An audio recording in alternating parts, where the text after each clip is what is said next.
Introducing Passport Bros, your ultimate travel companion.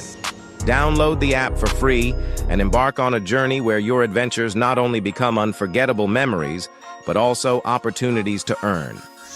With Passport Bros, your travel content is more than just photos and videos. It's your ticket to a fully monetizable network of like-minded adventurers.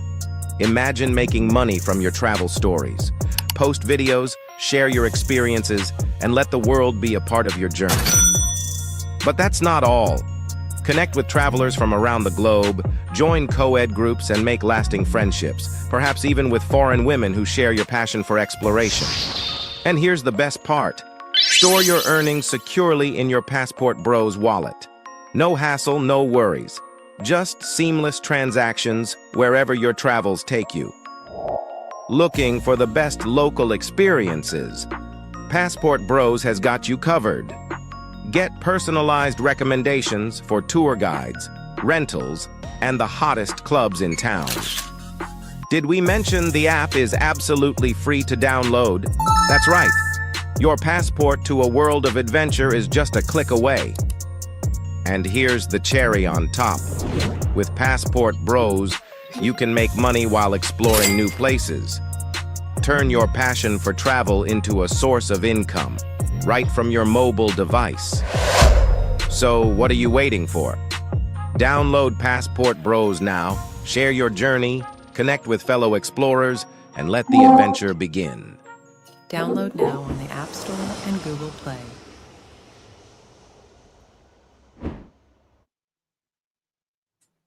And we are live. Welcome, family, to another show. Guys, do me a favor. Let me know if I'm coming through loud and clearly for the fam.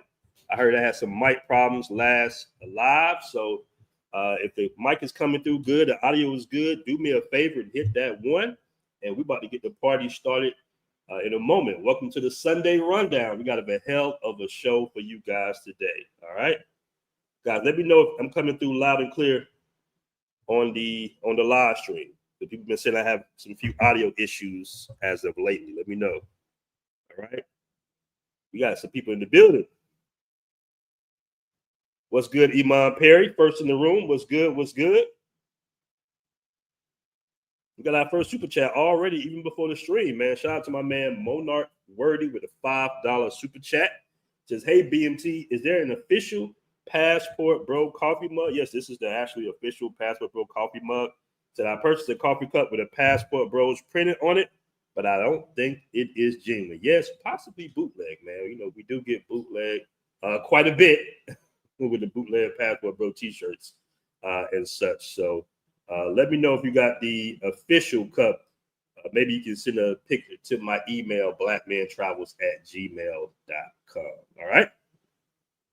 Somebody say a little late to the podcast. Shut up, my man MAB in the building. All right. Okay, we're good on the audio. Everything is good on the audio. Shout out my man Punch Travel Channel. Shout out to you, bro. Appreciate all the dope posts you've been putting in the Passport Bros app. You give a lot of information out there in Spain and Portugal. We linked up in Brazil, so shout out my man Punch Travel. All right. Shout out my man Jiggy in the building. What's going on, Jiggy? Yo, Aaron, watch Chipotle so expensive. I blame the Passport Bros. Right. Hey, man, we stay rent-free in people's heads. They keep us on topic, bro. They keep us in the loop. All right. So much criticisms of the Passport Bros. And we're going to talk about some of those quote-unquote criticisms in this live. We also, all right, because I got a lot of heat, I did a Sinners review. All right. And some people don't know that I do have a background in film and video. All right. I started out in the music video industry back in the early 2000s. I've done about probably close to maybe 40 to 50 music videos. I worked on documentaries, feature films as well, mostly in the television realm with CNN and TBS and all that. So I do have a background in film and production, and I did highly critique the Sinners movie. So we're going to talk about that as well, because I know a lot of you guys enjoyed. It was entertaining. We're going to say that to the last of the show, the Sinners movie. People have been calling me Haterz and non-FBAs and all that good stuff. So we're going to talk about that as well, man. We're going to talk about that as well. Shout out to my man, He says, y'all, what did Tariq Nasheed say about the Passport Bros? Tariq Nasheed always saying, you know, the thing about Tariq Nasheed is really funny. Tariq Nasheed is the original OG Passport Bro. If you have followed his content for years, all right. He was in Brazil doing his thing, all right, in Copacabana, probably about 15 years ago. He's been on YouTube for a minute, but he's the original Passport Bro. So it's just funny that he kind of switched it up on everybody now. With his criticism of the Passport Bros. So we're going to play a clip from his stream or his show in a moment, all right? Shout out to my man At Your Wife's House All Day. He says, good morning, BMT chat, Passport Bro app gang out there in John TM, Patia. When you can't travel, you hate the ones who can. Don't blame a man on his purpose for being successful. So shout out to you, At Your Wife's House All Day. And also, I want to give a shout out to my man Monarch Worthy with the $5 super chat. I really appreciate that as well. We in here heavy, man. We almost got 60 people in the room. Appreciate that. All right. All right. All right. My man says, and we're going to get the sinners. Okay. So I'm going to save some of your sinners comments for later because we're going to get to that. We're going to go through a couple of videos about the Passport Bros. But he says, I like Sinners, but BMT isn't wrong about his take. I just enjoyed it way more than I disliked from the movie. Yeah, it was an entertaining movie. I give you that. All right. It wasn't a moment where I wanted to get up and leave the movie theater, you know, because there's been movies lately that I get up in the middle of the movie and be like, yeah, I'm ready to go. This ain't me. Like, I wasn't a big fan of the new Captain America movie. I got up in the middle of the movie and left. I didn't even see the end of it. I thought the storyline was just being dragged out for too long. But like I said, don't get me started on the Sinners movie just yet. Let me get to these videos real quick before I get to the Sinners movie because I talk about reviewing movies all day long. All right. So shout out to my man Osama Abdu with the $5 super chat. BMT, that beef you and Lucario had back was some of the best comedy. That whole Passport Bros versus dating coaches was wildly entertaining. Yeah. And you know, they still be throwing shots. The dating coaches, they've been pretty much. Their market share just got devastated by the Passport Bros. And I always said that would eventually happen because for the most part, the majority of these dating coaches never brought in any receipts, really. You know, we never saw their lifestyle. Lucario was exposed. I tried to get on panels with Lucario and Steve Dean and all those dating coaches, and they refused to let me on.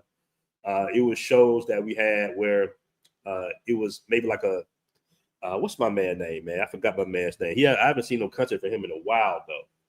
Damn it, I forgot my man's name, man. Forgive me. But he had a couple of shows, couple of streams with the dating coaches.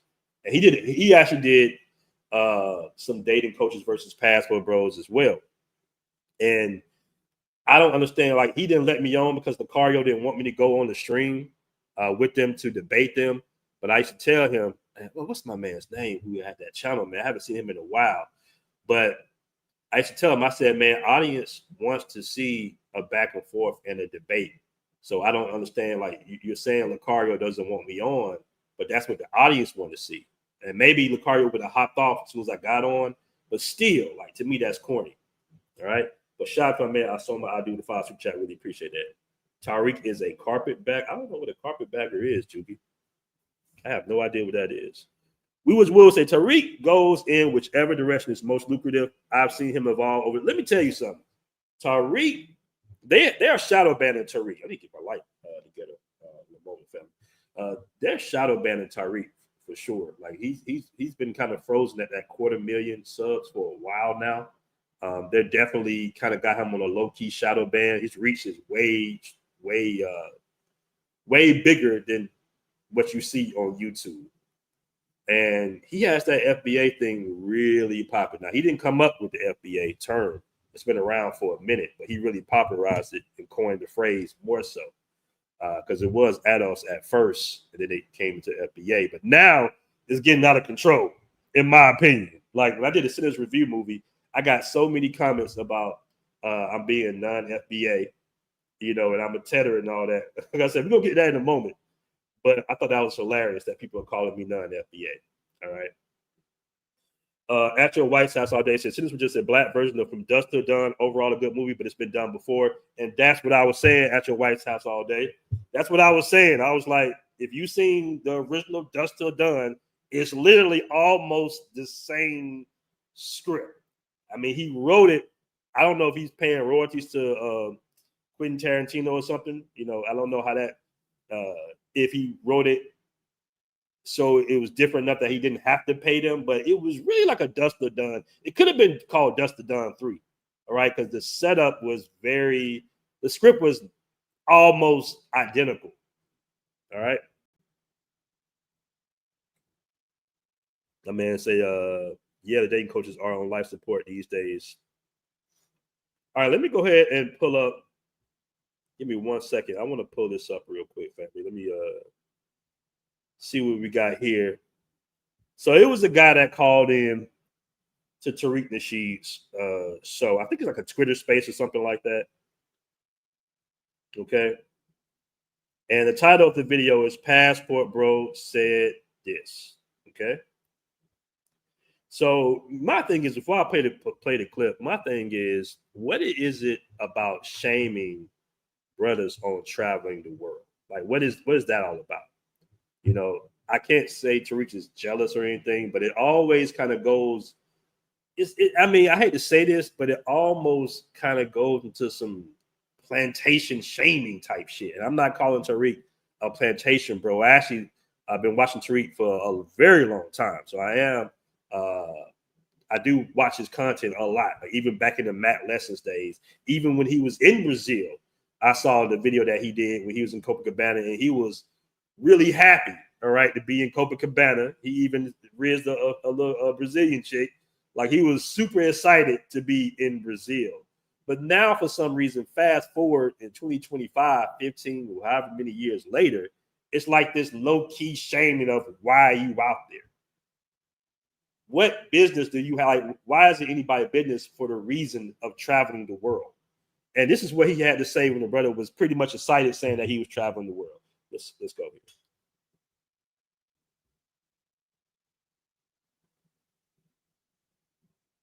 Oh, yeah. And I'm going to get the Saint Center punk ass in a minute. Hold on. What's up, man? So I went to go see the Sinners movie last night, and I'm out here in Malaysia, and I was the only black dude up in the movie theater. It was a whole bunch of Asians and South Indian people up in there, and they was loving it. Good. Now, what you doing out there in Malaysia? Man, I'm just traveling, man. I just left Charlotte, North Carolina last week, and I just want to travel the world, man. So I said, let me go to Malaysia first, and I'm gonna travel all throughout Asia for the rest of the year. Don't trick off all your money. Now, come on. Now, how you gonna have to come with him immediately to tell about some don't trick off all your money? This brother just said, hey, man, I'm from North Carolina. I'm just traveling to Asia. You know, and Malaysia is not one of those places where that's known for doing that. That's not like a big destination for that. You know what I mean?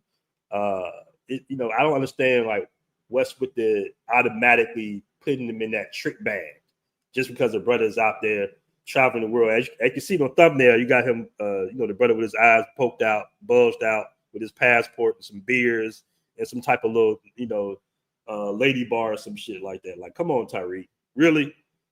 All right. He said, yeah, I don't know why Tariq is hating on the passport, bro. Let's continue the video, though. Let me know if you guys can hear that, too, by the way. Don't trick your money off, brother. Just save some of your money. Save some of your money, brother. It's lovely out there. Are you in Java? What part of Malaysia are you in? Kuala Lumpur. Kuala Lumpur, yeah. A lot of East Indians out there. Did you go over there with the big ass stairs and all the monkeys over there? Hell no. Yeah, there's like a cave and some big stairs, and there's a bunch of monkeys out there, like literally little monkeys. Yeah, in Kuala Lumpur. I got it. My wife. I haven't seen none of that. Yeah, Lexi. I want to find out the name of them stairs. Yeah, it'd be so funny when guys, you know, get married and clean themselves up and shit. Like Tariq, what was you doing in Brazil, bro? You literally was on video doing your thing in Brazil, bro. Like literally. That shit was the funny. I don't know if that video's still on YouTube, but Tariq was in Copacabana, and I'm not dry snitching on them. I'm just saying, like, it's just funny how guys switch up. You know, now it's all clean cut and You know, what you doing out there? What was you doing in Brazil, Tariq? You had rizzed the girl up on camera right off the beach. So it's just hilarious to me that, you know, now he's kind of like low-key shaming the brother for traveling. It's just cool. It's a cool area over there. So yeah, you've been over there in the trick district. That's why you ain't seeing nothing. You over there, you're tricking off your damn money. Go see some shit out there. Sites? What's that? I don't know about no sites. Damn. Go out there and see some of the country and get up out them hotels and brothels, brother. Damn. And be careful what you're laying up with over there, because you might feel a little extra package down there on one of them quote women. So Tariq is hilarious, bro. You gotta give it to Tariq. Tariq is a low-key comedian for real. That was funny. So be careful over there, brother. Damn. All right. Brother, they're gonna pull something out on you. I don't know what you desire, but shit. They're gonna pull out something and it's not gonna be an egg roll. All right. So you be careful over there, tricking off. He's going on a whole little trick tour. Now, why that brother gotta be going on a trick tour, bro?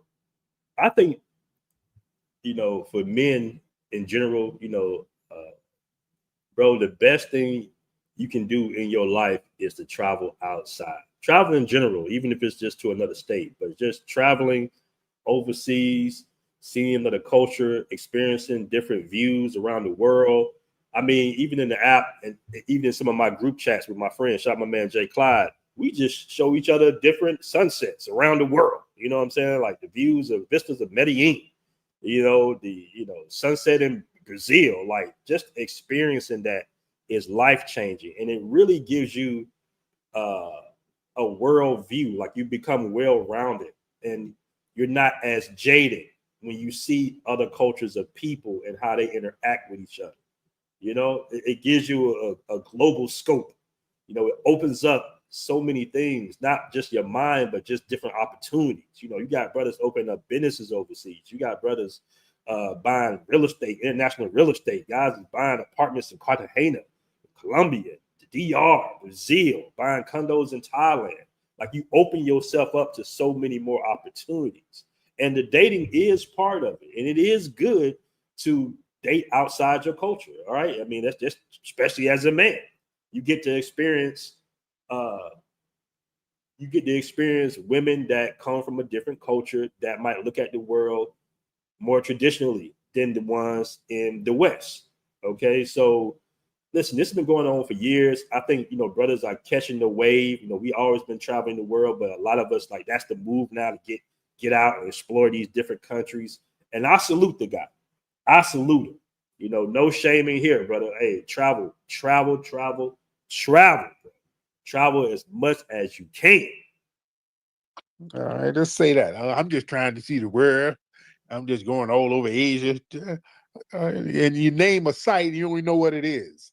What I named was a very popular place in Kuala Lumpur. That's the most popular place. The stairs with the baboons and the monkeys and shit. He don't know what I'm talking about. Listen, bro. Listen, I mean, you gonna do what you do when you travel. If you want to go that, listen, I have not been to that tiger park that's in Pattaya. I'm not a big fan of zoos. I love animals. I don't like seeing animals caged up or, you know, drugged or anything like that. So just because I don't go to Tiger Park doesn't mean I'm not exploring the country, bro. I've been other places, you know, but, you know, and if you know anything about them damn badass monkeys, them monkeys, they ain't for everybody, buddy. You know, monkeys be, you know how brothers is. Monkeys be snatching your cell phone or snatching your glasses. And it's, you know, some people be giggling, but they ain't for everybody. You know, you're getting your shit snatched. I was on this private beach. I can't pronounce the name to save my life, but it's about 30, 40 minutes from, you know, the main area of Pattaya. And you got the monkeys out there and they snatching everything. They literally snatched a smoothie right out my hand. Well, it wasn't really right out my hand, but it was like right there. I had just got a smoothie. I had spiked it with a little alcohol and the monkey snatched that bitch. All right. Some brothers ain't into that. You know how we are. Some brothers, you know, have been and trying to fight the damn monkeys and shit. So that ain't for everybody, man. You know, the nature's wildlife, that ain't for everybody, bro. That might not be just what he's on. All right. What up, Jay Sharp? What's good, bro? Hold on. Who? What? I don't know about that. That's the most popular place over there, dude. So that means you just over there just tricking into a frenzy. You just over there tricking your little money off, brother. What the hell is Tariq talking about? What? It's cool. Just say that. Don't act like you're going on a tour to see shit. You go. I think Tariq is projecting a little bit. Tariq switched it up. He got a family, so now when you have a family and kids, damn well when you travel, you're gonna be doing a whole bunch of bullshit that you really don't want to do. But if you're traveling solo with your homeboy, you just gonna be on a different type of time. Well, he's over there to spin shit. All right, that's all right, brother. Trick it all off. He must have got him a little settlement from somewhere. And he's tricking. It sounds like he's tricking off some settlement money. Man, come on, Tariq. Tariq's still stuck in 1999 and shit, man. Brother's getting ITs. Brothers got crypto. Like, there's other ways to make money besides getting settlement money. Tariq on that 1999, 2000, 2005 shit. Oh, he must got some settlement money. And he's traveling the world. It almost like he hating him low key. Low key, so like he wants to be in that position. I should have kept him on here. What kind of money you trick? He must have got you like a little disability settlement or something at the job. This nigga was driving forklifts and then somebody ran over his toe and he done got him a little settlement. Nah, he didn't quit the job and went on a tricking tour. Come on, Tyree. He gonna hit up all of Asia. Come on, Tyree. All right. Boy, you better be all right over there, man. Just be careful. What you mean? Because this is another thing. This is plantation shaming at its best. Now it's funny. I give you that because I'm laughing over here. But what do they mean by be careful over there? Do you know how dangerous the United States is, bro? In comparison, all right. Yeah, I know Medellin is a low key. Brazil, South America, it's sketchy. But bro, trust me, I'm way more nervous at the gas station at the Texaco in Southwest Atlanta or East Atlanta, Decatur, Georgia, than I am anywhere overseas. Okay, generally speaking, I don't even walk at night in America. Nowhere in America. Okay, here you can walk 7-Eleven, 3-4 o'clock in the morning, counting your money. All right, there was like a little robbery not too long ago in Pattaya. That was kind of, but they caught the little dude, little young dude had robbed some old cat, for some money. But that shit is so rare, bro. In America, especially in Atlanta, and where most of us are from, are inner cities, that's an every hour thing. Every hour on the hour, they're breaking in cars, robbing you, pulling up on you, breaking in your house. I think Atlanta is one of the leading in the nation in home invasions. I got my house broken into, straight home invasion while I was asleep upstairs. They came in and took all our equipment and shit. All right, so come on, man. When people be like, hey, man, stay safe, be safe overseas, I'm like, bro, what do you mean? Be safe in America. Like, you be safe. Don't worry about my safety. You be safe. Yeah, Jay Clyde, he's projecting, bro. Somebody said monkeys like drinks too. Hey, man, I'm telling you, that monkey shit is not for you. You're going to get pissed off, bro. I know it looks cute and cuddly when they snatch your shit, but you know how bros are. You just walking with your shades or something like that, and must come snatch your shades, and you're supposed to give them like food or snacks for you to get your shit back. That don't work for us. You know how we are. You know how black folks is. We don't like motherfucking animals snatching shit. Come on, fam. All right. Yeah, Tariq got jokes for days, bro. He got jokes for days. I'm gonna bring my man MAB on in a moment. We got 100 in the room, guys. Do me a favor. Make sure you hit that like button. We're gonna chop it up. We might even do a panel tonight. All right. All right. So moving on. That was pretty much the gist of the show. He kind of rushed Buddy off. He kind of shamed the guy, but it was all in good fun, in my opinion. It wasn't like no real roasting. Like I said before, Tariq was in Brazil doing his thing. But Tariq, I wish I could find that clip. Let me see if I hold on. Let me see if I can find that clip. I'm gonna see if I can play. Hold on. Give me 1 second. Hold on. Let me see if I can find that clip because Tariq was happy as hell being on Copacabana. All right. Jay Clyde, you remember that? I know you remember that shit. And it was back in the day, too. Okay, hold on. I don't know if I can find it. He might have took it out. He might have scrubbed it off the internet. I don't know. Tariq was getting his. Okay, he says back from Brazil. I don't know if this is the one. Hold on. Okay. Okay, hold on. I think this is it. Hold on. Let me play this. Hold on. We're going to call Tariq ass out. Hold on. Let me see if this is it. All right. Tariq was one of the first ones that inspired me to want to go to Brazil. Shit, watching this video. Hold on. Where is it at? That's what I'm saying. The internet is forever, fam. There you go. It's Tariq right here. Out there in Brazil. Okay. See, it's not even on his channel no more. So he took it off his channel, but somebody must have copied it and put it up on their channel. He says Tariq Nasheed back from Brazil. I don't have this queued up, but we'll try to skip through it real quick. All right, this your man. Let me see. Hold on. I think he's just showing different clips and doing the audio, but he actually had a little small clip of him on the beach in Rio. All right, he had brought a nice little baddie back to his room. Hold on. Lessons Radio Show. I'm busting out with the Brazilian flavor. Some of that Bali funk, that Brazilian funk. I'm still in a Brazilian mood. This is your host, Mr. Tariq King Flex Nasheed. And I am back from Brazil. I got back last night. Got back to Los Angeles. Yeah, I was in Rio de Janeiro all week. Doing my thing out there. Let's see who we got on the phone. What's up, player? Yeah, this rock right here, the Bay Area. What's going on, Big Pimpin'? But then there's these players from California. Nice. No, wait, what happened with the California? Hold on. I want to see what you said. Shit, they used to niggas talking that myths. What the truth is, them motherfuckers are fine as shit.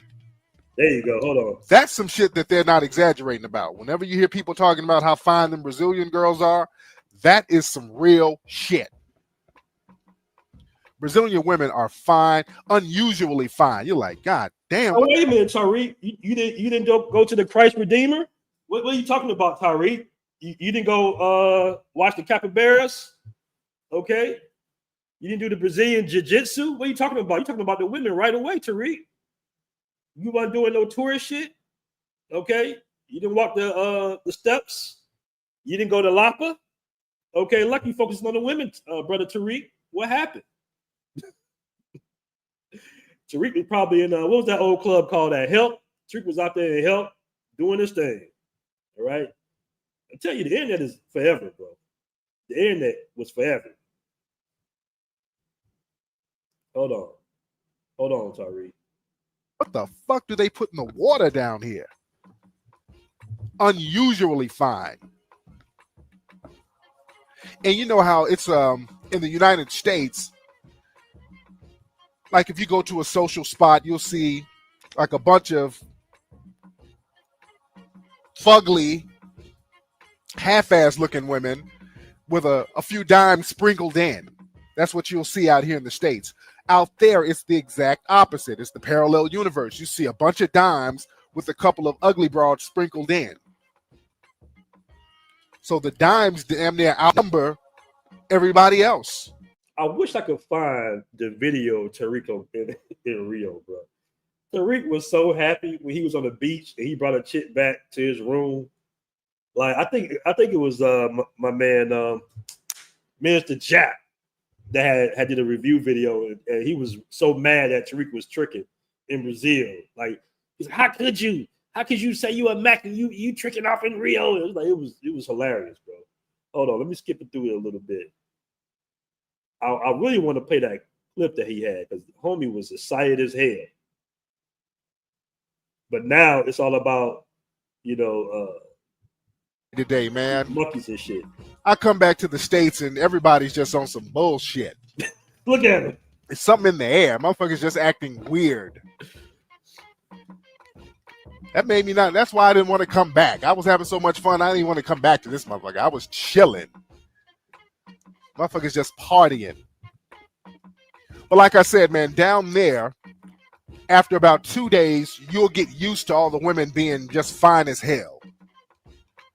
The Brazilian women are fine as a motherfucker. But I ain't gonna hold you. You got some exotic. I think Colombia definitely got beautiful women, especially the ones that the bros like with the mulatto look, but Brazil just got some exotic flavors of Afro women that you've never seen before, bro. And that hair be real too. A lot of that hair they be having be real. Bodies on bodies. When you go out, when you walk around, man, you see women. They look like the chicks that you see in music videos. Facts. They shot Ja Rule's, what was that, Holla Holla video. They shot Snoop Dogg's Beautiful, for real beautiful out there. They know what they doing, bro. You see them motherfuckers all around.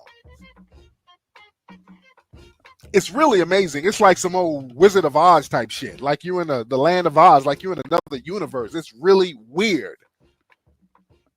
It's weird at first. Now, y'all notice that Tariq have not mentioned not one tourist destination, has it?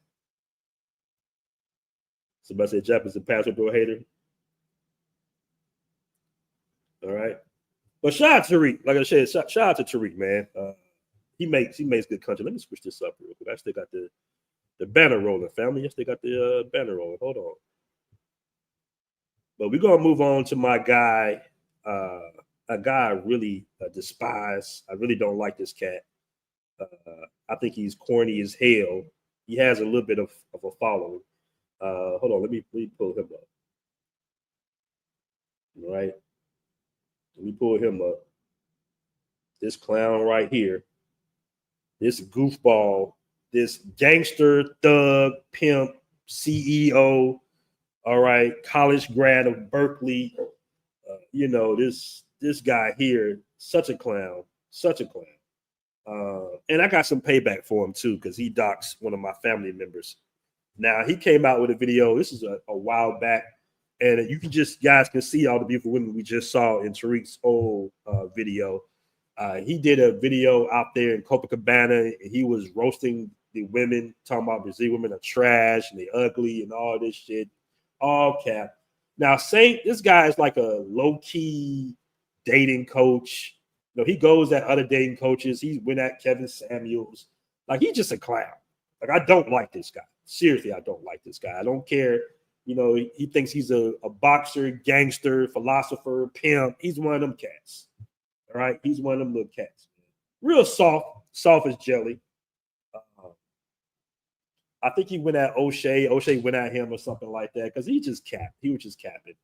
And it's funny, man, because, we got a big network. And when it comes to overseas, people will run into you. And when we was having our beef, people were sending me pictures of him in Copacabana and all that shit.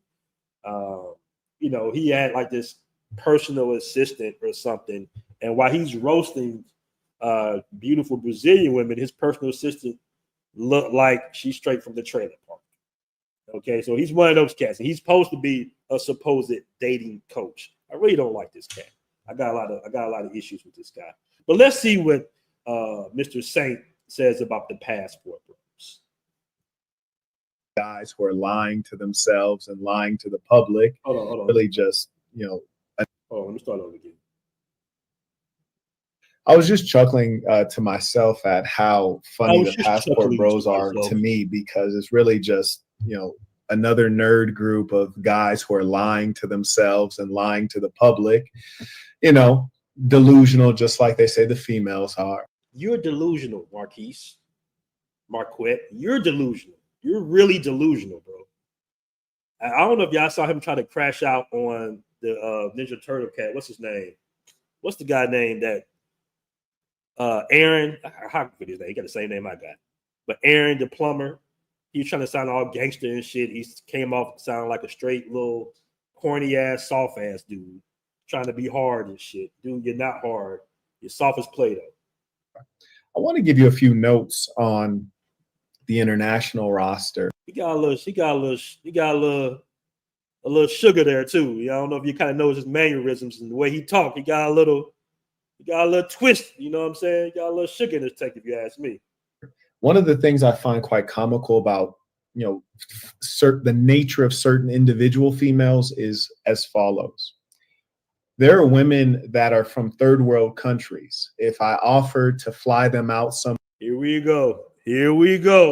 somewhere, or to buy something for them, or to cover the cost of something, they wouldn't accept it. They're from third world countries. They're actually in poverty.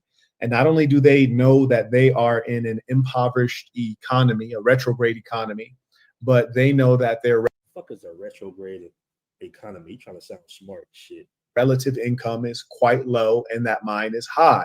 And still, if I were to offer them any freebie, they wouldn't take it. Now, Hold on. ¿Quieres emprender? Empieza con una buena dirección en Internet. Here we go. Chicks in Europe that I've dealt with, and you offer them anything free, oh man, they're just hopping on it. Now in this video, keep in mind he has my man Travelversity on this thumbnail. Right? So this is the. Let me go back to the thumbnail of the video real quick. This is the thumbnail right here. Marquett exposes the ugly reality of the passport bros. All right, he got my man Travelversity on this little screenshot. So there he goes with his little. He's hating basically. I was just chuckling quite low, and that I was just chuckling at. He got a nerve to call somebody corny. Nigga, you're corny. Mine is high. And still, if I were to offer them any freebie, they wouldn't take it. Now, here's a funny thing. Then you have chicks in Europe that I've dealt with, and you offer them anything free. Oh man, they're just hopping on it. They can't wait to take it for free. They don't think twice about it. And in fact, they might not even say thank you. It's just a bit of comedy that lets you know about the true nature of the woman that you're dealing with. Now, you might say, Marquette, well, those are more traditional women you might be dealing with. And the sad reality is, nah, they've never cooked for me. They've never done any cleaning or anything that would indicate that they're traditional in the truest sense, other than wanting you to pay for stuff. But I always take those things and cap. That's cap. Where are you going? Who are you dating? All right. That's all cap. To account. And it's reflective of the fact that relationships have always been transactional at a level, but depending on the quality of the woman, the goodness of a woman, shall we say, it'll be more or less transactional, and she will identify herself as a part of your family, your team, which is to say, you spending money on her is still her spending money. So I find it comical, these passport bros, they think they're going out in the world and catching a W. There was a young man who joined an IG live that I did. And during that IG live, how are you not catching a W? Listen, when you're in a relationship, it's going to take some time, some effort, okay, some investment. You know, women aren't perfect. We understand that. I've never marketed that as such. All I'm saying is, when you expand your options, all right, when you have more to choose from, when you're dating women with more traditional values toward the family structure, you have a better chance, because the most important decision a man will ever make in his life, besides how he makes money, besides choosing his profession, is who he chooses to be with. Okay? And I never said that American women are just all bad. Never said that. But I said it's going to help you make that decision if you have more options at the end of the day. Right now, currently, you see what guys are going through in the United States. You see what Shannon Sharp is going through. You know what's funny about that Shannon Sharp? And I'm going to bring my man MAB on in a second. But what's funny about Shannon Sharp was I ran into him back in 1999. Yes, I'm old. I ran into him back in 1999 at the mall. I forgot the name of the mall. I think it's the Cobb Galleria Mall. And he had this badass blonde-haired white chick with him. And she was a stallion, you know, and Shannon's big. Shannon's about 6'3", chest out to here. You know, he was, of course, like 20-some years younger. So I was like, oh, snap, there goes Shannon Sharp. And I was like, what I say? I had to be about 16. I think I was about 15, 16. Me and my boy was at the mall. No, in fact, I was with a girl named Veronica at the mall, the rich black chick. And she's like, who? I'm like, oh, that's Shannon Sharp. And I'm like, what's up, Mr. Sharp? And he kind of just looked at me with his little white chick on his arm. He was just like, just kind of kept it moving. I'm just like, oh shit, okay, you know what I'm saying? Like, all right, you know, like I, you know, but you see what guys are going through in the States right now. Currently, you got guys like Lil Duval saying that, you know, if she's under 24, that's a no. So it's just all types of BS when it comes to dating in the States. Right now, if you're a guy with a bag, right, and you're popular, and people know that you have the bag, it's a 75% chance that you will get extorted if you out there trying to live that bachelor single life. Not only will you get extorted, they're going to put all your business out there on these podcasts. Let me tell you.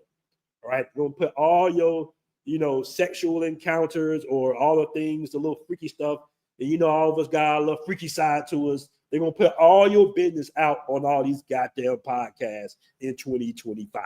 So it's best to have your options and maybe even do some of your, you know, your thug dizzle, your rizzies overseas. Okay. You go to Colombia, you ain't got to worry about a chick going on a podcast talking about, you know, you like your kneecaps rubbed or some shit. You know, like, come on, man.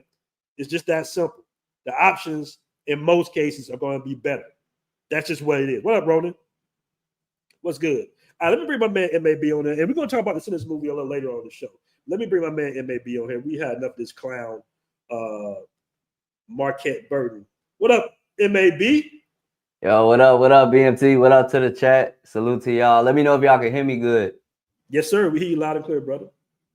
Bro, I'm going to jump right into this. I'm going to try to keep it lighthearted, but I got to start on a serious note. So, with this Tariq Nasheed thing, I watched the video for the first time with y'all.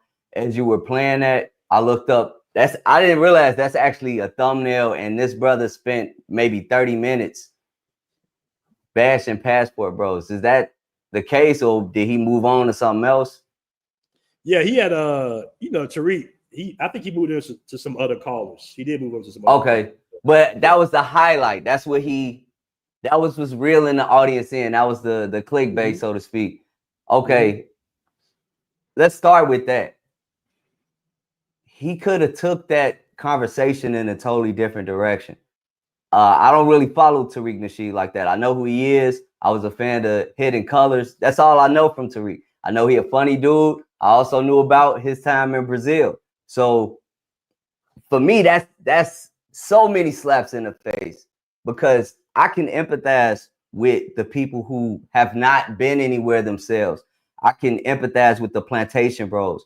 What I cannot stand and I cannot tolerate is a hypocrite. And that's what I saw.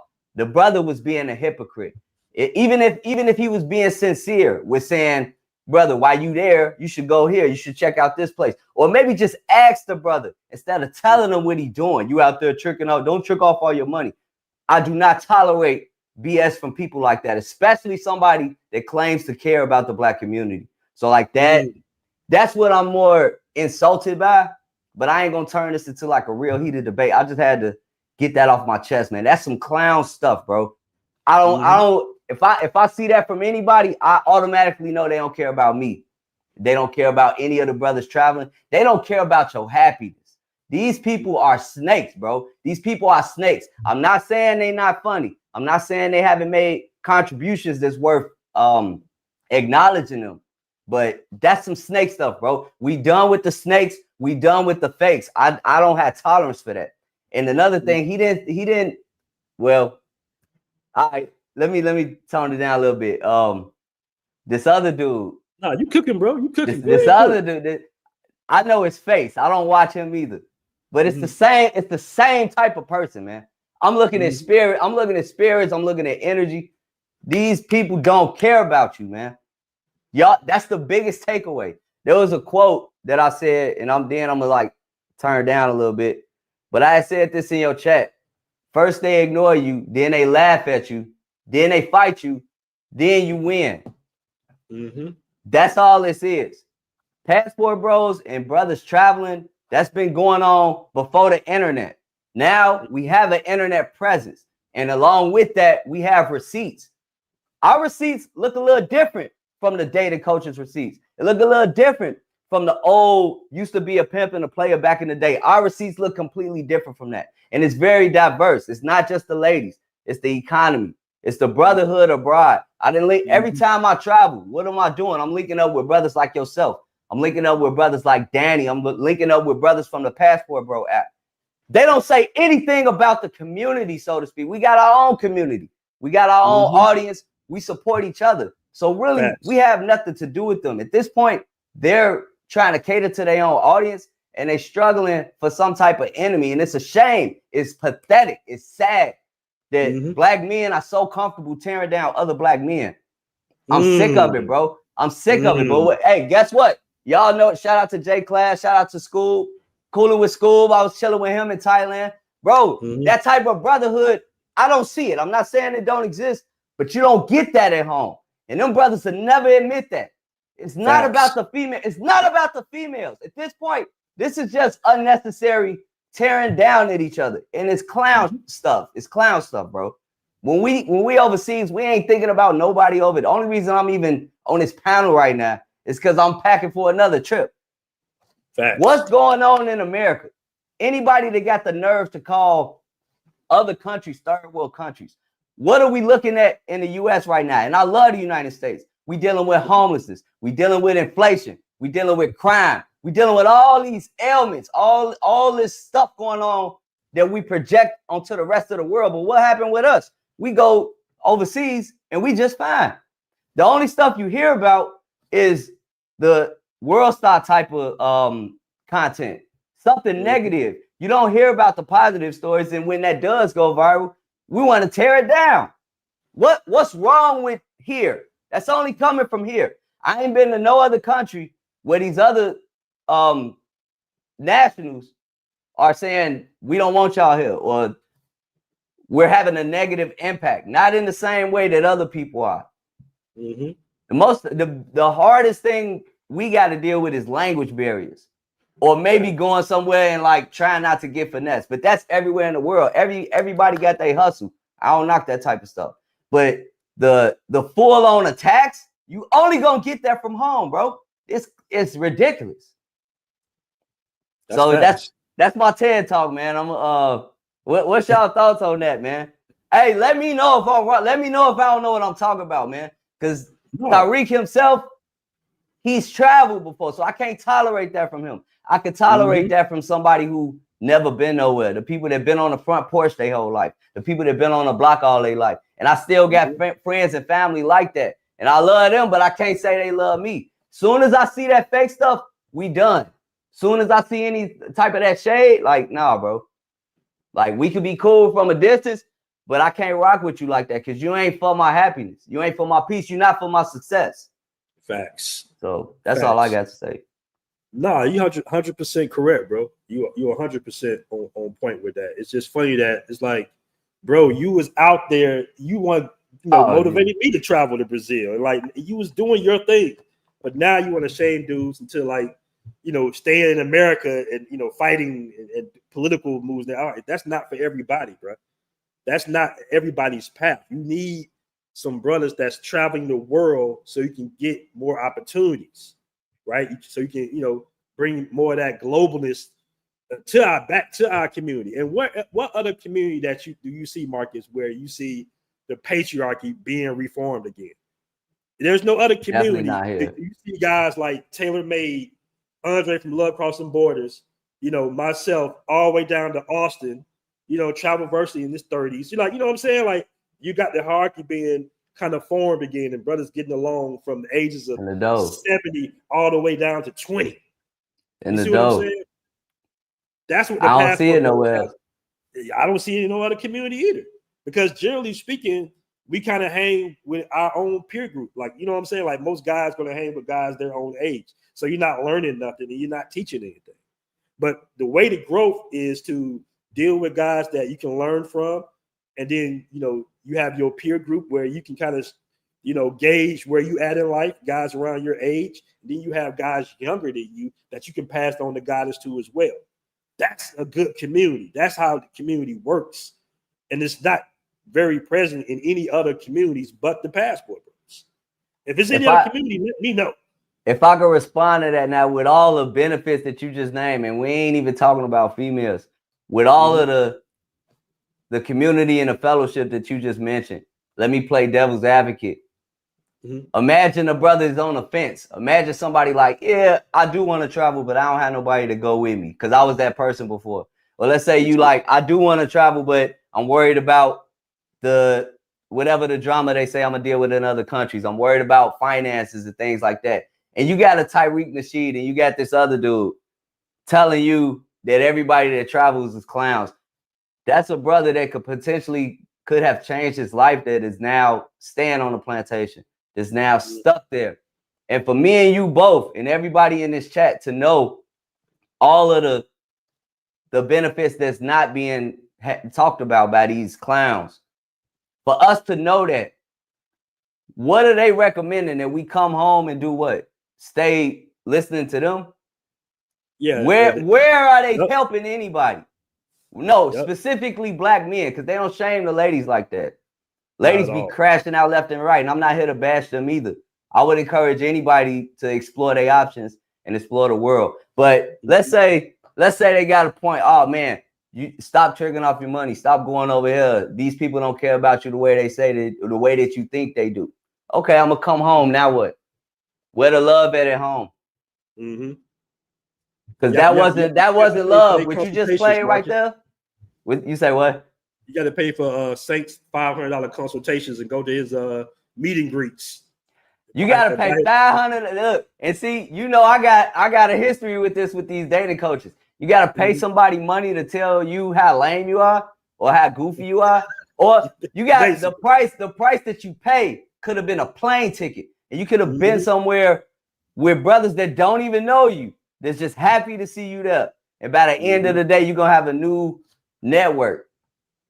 But no, I'm supposed to stay here on the internet and pay some clown that is very funny, very charismatic, but that's all they are. Y'all need to know how to recognize snakes. These are fake people. I'm not saying they're not funny. I'm not saying they don't make a good point every now and then, but they snakes, G. They snakes, and I don't have no tolerance for that. Yeah, I mean, go ahead. No, but it's just funny because I'm still trying to figure out the reason why they are shaming brothers from traveling the world. I still don't understand that. Like, I don't understand. Easy target. Easy target. Like we're corny, we're broke, we're dusty. It's like, bro, what are you? And these guys saying this shit. It's not even the women. We understand why women can feel a certain way, but it's I'm so broke and dusty. I just took my mother to Dominican Republic for her birthday. We spent the week out there in Santo Domingo. I introduced her to all my broken dusty friends, and they were so nice. We had a dinner in the cave. It was amazing. I did. Some people might not agree with this. I took her up to the zoo, bro. I took her to Sasua to meet up with old school. It's on my YouTube. It's on my YouTube, bro. I mean, this was a vacation. I gotta tag your channel real quick. Let me tag your channel, bro. People got to see that. Hold on. Look. What did she say when she saw like the Sasu? She had a great time, and now she's experiencing what we experience on the daily. We familiar with that coming back home to the BS, the global entry thoughts. So my main intent was for her to have a good time, for her to meet. I kind of treat international friends just like my used to be friends at home. So even growing up, I would always check in with her, let her know like this is where I'm at, these the people I'm with. Because your parents care, like they want to know that you're safe. I did better. I said, look, this is where I be at, this is where I be with, this is my offshore bank account. So I ain't over here struggling. And everything paid for. All you gotta do is get on the plane. Everything paid for. And she had an amazing time. Why would I take my mother somewhere that y'all need to be worried about? If it's so horrible, if all it is is dangerous. Like, yeah, bro. So that was an honor. That was like something I never thought I'd be able to pull off. I'm not gonna pull that off paying some dating coach $500 to tell me I ain't doing my life right. What? Facts. Clown stuff, bro. They can't say nothing to me, man. They can talk about you, but they can't talk to you. That's where we at right now. That's facts, man. Shout my man Brandon Clark, Stocks and Passports with a $5. He's also a super chat. He's also a shout to you, Brandon. Says just showing support, brother BMT. Make shout out to the app, chat, and the Facebook group. The movement keeps growing. Keep winning, brothers. Shout my man Brandon Clark in the building. Salute to you, bro. Salute to you. All right. Somebody said, hey, Marcus, I don't know, man. Somebody said that you had ended Steve the Dean's career. Is that true? I made a response video. I ain't gonna say I still see him every now and then, but every now and then. I made a response to that brother. And you know what's crazy? I ain't gonna say it's embarrassing, but like, I got receipts on that too. Before that little back and forth between me and him, I was supporting him because I'm not against the dating coaches. I'll let y'all know right now, I ain't got no game. You put me in front of a room full of chicks, especially nowadays. Hey, better yet, put me on Pop the Balloon. My stuff getting popped before I even show up. I'm just myself. You feel me? All this spitting game and knowing how to, you know, manipulate chicks. I'm not doing none of that. I'm just being me, and I'm patient. So I'll wait for the people that's genuinely rocking with me. But I was rocking with Steve the Dean. I mentioned him in my book. And then, you know, that's usually how I lead, trying to form alliances with people. But when he got on this whole shaming brothers for traveling, I couldn't even respectfully say I disagree with you. He another one went straight into trying to clown people. And there's some entertainment value in that. But at the end of the day, I ain't got no love for somebody that ain't got no love for me. I don't have no love for somebody that pretends to want to help brothers, but at the same time, they not. They actively tearing down brothers that's doing good things. So yeah, I made a response video to him, and it just did what it did. That wasn't my most viral video, but it did do some numbers. And I meet brothers now that still bring that up. Shout out my bro Mikey in Texas. Like, he always laughing at that. Like, every time we link up, he like, hey, remember that time you? Yeah, I remember, man. Yeah, I remember. Like, cause I just respond and move on. And at this point, at this stage in the game, like, brothers traveling is here. It's out here. And to be fair, we pay attention to the brothers doing it, but it's people from all different demographics that see what's happening right now. We've been here saying this. So now what's going on with the economy in the US, it ain't just us. A lot of people trying to get up out of here. We just was the forerunners of this. We was doing this when it wasn't cool. We had to deal with the backlash from people that couldn't see 10 years down the road. But now it's here.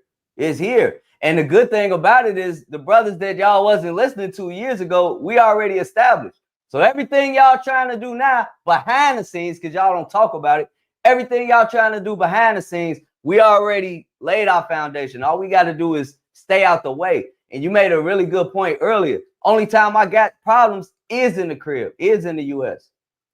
So you ain't no going back. Facts. I'm gonna tag your channel. I'm trying to find your channel real quick. Hold on. Just the map experience. Right, let me tag your channel on here real quick, brother. They asked me to tag your channel. Yeah, I'm in a process of rebranding, man. I'm just happy to be back because I took a break from YouTube for a minute, but I'm back in these YouTube streets. All right, let me post that in the chat, guys. If you want to follow my man MAB, the Map Experience, that's his link in the comment section. Make sure I appreciate y'all. All right.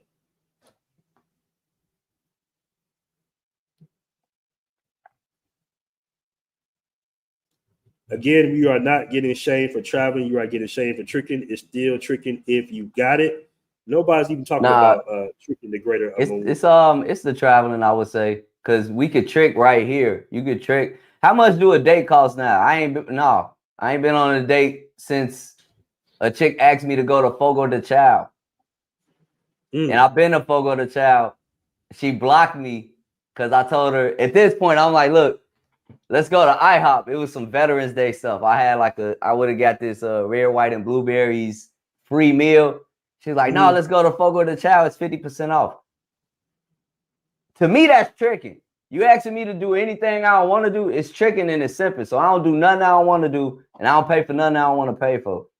But she blocked me because I said, I told her, if I want to go to a Brazilian steakhouse, I'd just rather go to Brazil and have steak with a real Brazilian chick. Blocked me immediately. So like, it don't hit the same here no more, man. Everybody trying to get you to trick on something. The dudes trying to get you to trick on these not the bad consultations, but this dating coach type of thing. That's a finesse.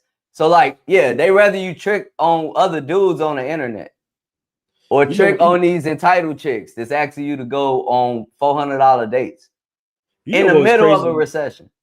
Well, my brother called me and he was just like, bruh, these young chicks asking for cash outs for their phone numbers. I said, what? He said, yeah, bro. I mean, I see the cash out requests for the birthdays and stuff. Right. So it's major transactional in the States. I want to get a super chat. This super chat is for you. It says Final 11, Dominican Republic, $5 super chat. Man, I really appreciate that. It says, Marcus, I used to watch you in 2018 and you said you was going to the Navy, I think. How was that? Yeah, Navy Reserves. I'm still in the Navy. I just came back from a drill weekend, man. That's the only, well, I ain't gonna say the only reason I'm here, but I'm 1 foot in, 1 foot out. But this year, I'm pretty much living overseas, coming back to the crib. I'm gonna be doing that for like another 3 years. But yeah, the Navy, it's been good. It's a lot of ups and downs, but I would say that the Reserves was a good choice for me. I don't recommend it for everybody, but for me, it was a good choice. And I can even tie that into brothers traveling because me and BMT can both confirm, like everywhere you go, who you running into? Veterans. Veterans are everywhere. They've been settling overseas forever. And me just looking at people that I actually look up to. Are the best to run. You guys are the best to run into because y'all, divulge so much important information. You know what I'm saying? It's like you get a whole trip report from a veteran. You'd be like, okay, go here, go there. Okay. Oh, yeah. So you won't run into veterans and IT guys. That's like the main, and then the YouTube guys. So you got the YouTube content creators, the veterans, and my IT guys, all right? And you got the scammers, because you got scammers in this space too, So I got another super chat here by Mr. Travolta, 125. I believe I'm not sure if that's the peso or what, but I do appreciate the super chat. He says, dating coaches want you to pay them to learn how to get girls, but they clown you for paying the girls and call it tricking. Make that make sense. Yeah. I think we pretty much destroyed the dating coach. Dating coach economy, yeah.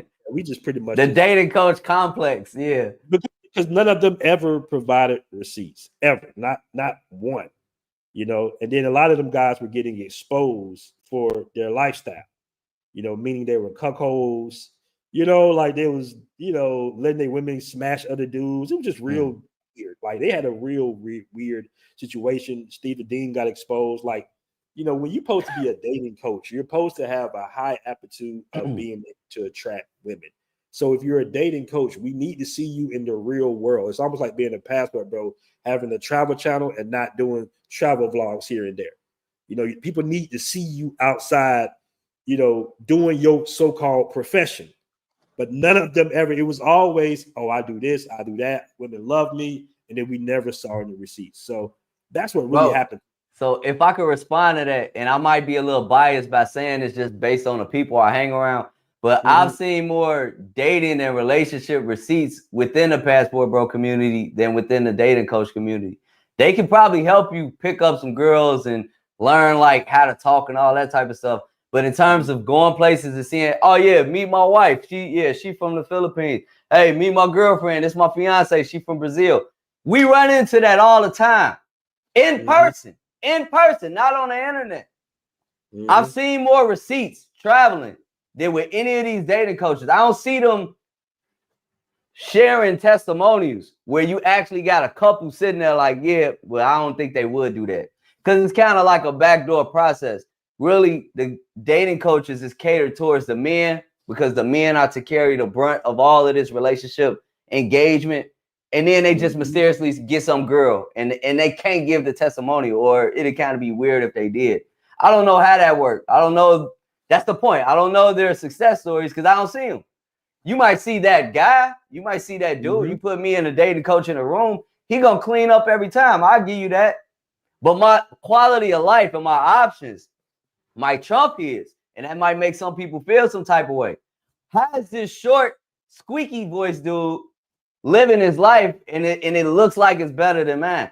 That that causes resentment. And the tragedy of the situation is I still be showing these people love. What that's on them. We ain't trying to destroy no dating coach community. That's them attacking something that ain't got nothing to do with them. That's facts. Let me ask you this, man. Like, what do you think? I don't know if you've been abreast of this because you've been, you've been traveling overseas, but what do you think about the Shannon Sharp situation? I'm still playing catch up with it. I listened to some other brothers speak on it. I mean, the only thing I have seen that makes sense to me is brothers saying that could have been avoided going overseas. Because again, I watch a lot of the travel channels, so just knowing a little bit about what happened, yeah, he could have been traveling and did that 10 times a day with less problems. And I think that was a mistake to have this chick recording a lot, like recording the voice messages. I'm not sure if he was aware of that, but within the US, within this particular matrix, they're looking for any reason to tear a successful black man down. So if they succeed in that, then they just looking for the next target. It's just a witch hunt. You know what I'm saying? I'm sorry to hear that. You got to almost anticipate if you're a man that's not only has resources, but you have popularity, you have status like Shannon Sharp, you should almost anticipate that you're being recorded. Yeah, you got to be careful how you move. At this point, we've seen all this Me Too bullshit. You got to know that they're piling up a case because the way they're looking at it is like it's like low-key extortion, right? They want the biggest bag possible, and all they have to do. I mean, I still don't even know if there are any charges against Shannon Sharp. Like, what is the issue here? Yeah, you know? I'm repeating something that another person made this point that it's too many people that's happy to see that. Like, why are we happy to see him losing deals or potentially losing deals and stuff like that? Yeah. In terms of the nature of whatever their relationship was, it's that I did hear the voice recordings. It sounded like some kinky stuff, which I ain't kink shaming. That's cool if that's what y'all into, but I don't think he was abusive. I don't know. I really don't know, but I do know chicks that like being choked. I do know chicks that like being slapped. That's into all type of little BDSM type stuff. And that ain't nothing new. So for some of these pundits to like sit up here and pretend they don't know that's a thing, like he's some type of abusive person, that's being disingenuous. Unless some evidence come out that he was like literally abusive or advancing himself in a way that she didn't want, then it's people just pretending they don't know what that was. You know, the crazy part is the way they can just file a civil lawsuit and not even they can file it like not even putting their name out there at first. Yeah, that's crazy to me. Somebody can literally just make some shit up and just say, like they did with Jay-Z, like, they can literally make something up and put a civil lawsuit on you, bro. $50 million, bro. Tell us more, dating coaches. Tell us more about why we should stay here and be dating in the States, especially when you're winning, especially when you're successful. Tell us more about how safe it is in the crib and how dangerous it is everywhere else. And one of the charges, she's saying that he caused emotional distress. Oh man, what relationship doesn't cause emotional distress? And then they said, that's not reciprocal, right? And they said the R word. I'm not gonna say the R word, but I'm like, I'm pretty sure it's consensual because usually wealthy men don't have to do that. You know what I'm saying? They don't have to R anybody, especially a wealthy black man. A wealthy black man is not gonna chance losing his freedom from being a wealthy black man to doing that R word to a person. So that she just throws that in there, and they really want you to settle out of court. It's extortion. It's public shaming and it's extortion. $50 million. $50 million. It's crazy, man. My thoughts and prayers go out to him and to brothers that are pursuing relationships at home. But for me, that's just more reason to stay out the way. Somebody said It's Belichick 73 with a 24-year-old. Hey, man. Hey, you know, it is what it is. It is what it is, man. Let me ask you this, Marcus. Did you ever see the Sinners movie? No, I didn't. I saw that you made a video on it. I need to check it out. Bro, they've been getting on me. Now, people are like, hey, man, this is the Travel Channel. Like I said, I do have a background in film and production, man. Every now and then you might see me do a review. You know what I'm saying? Because I'm interested in saying what my thoughts are about the movie. You know, and I was entertained, but I just felt like the movie was kind of made to satisfy, you know, the black demographic to a certain degree. You know what I mean? Like I just made like it was almost formulated because what people don't understand about black films in general, the way Hollywood distributes them is what they generally do. And they've been doing this for the last 100-some years is, you know, these production, not production, but these distribution studios will take a lot of L's with art house movies, smaller films. They would take L's throughout the calendar year.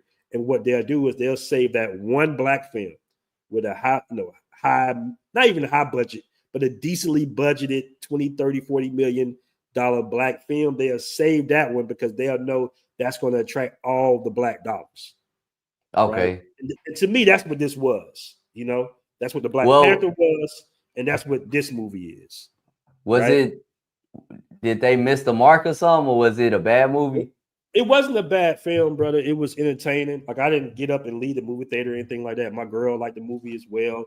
It just was, to me, it's like it was an amateurish script, and it was kind of all over the place. And it seemed like it's like at the last minute they say, "Hey, let's turn this into a vampire flick."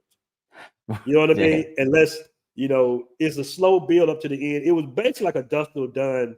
It was taking many parts taken from Dust Till Done.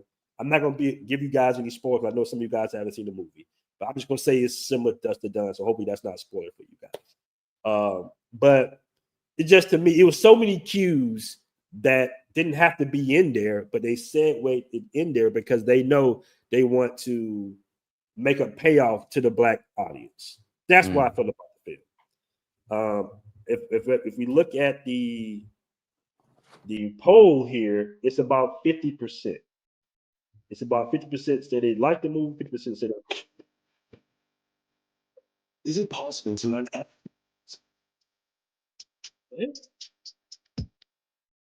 What the hell was that? That sounded like it's from my channel. That was for my mom's birthday. Okay, I'm sorry. I'm sorry you guys had to hear that, but all right, hold on.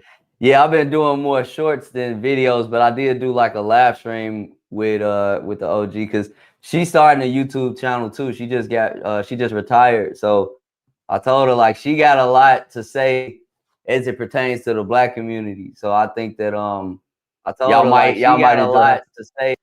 Sorry about that, bro. I'm trying to get no, it's all good. What up, Detroit 313?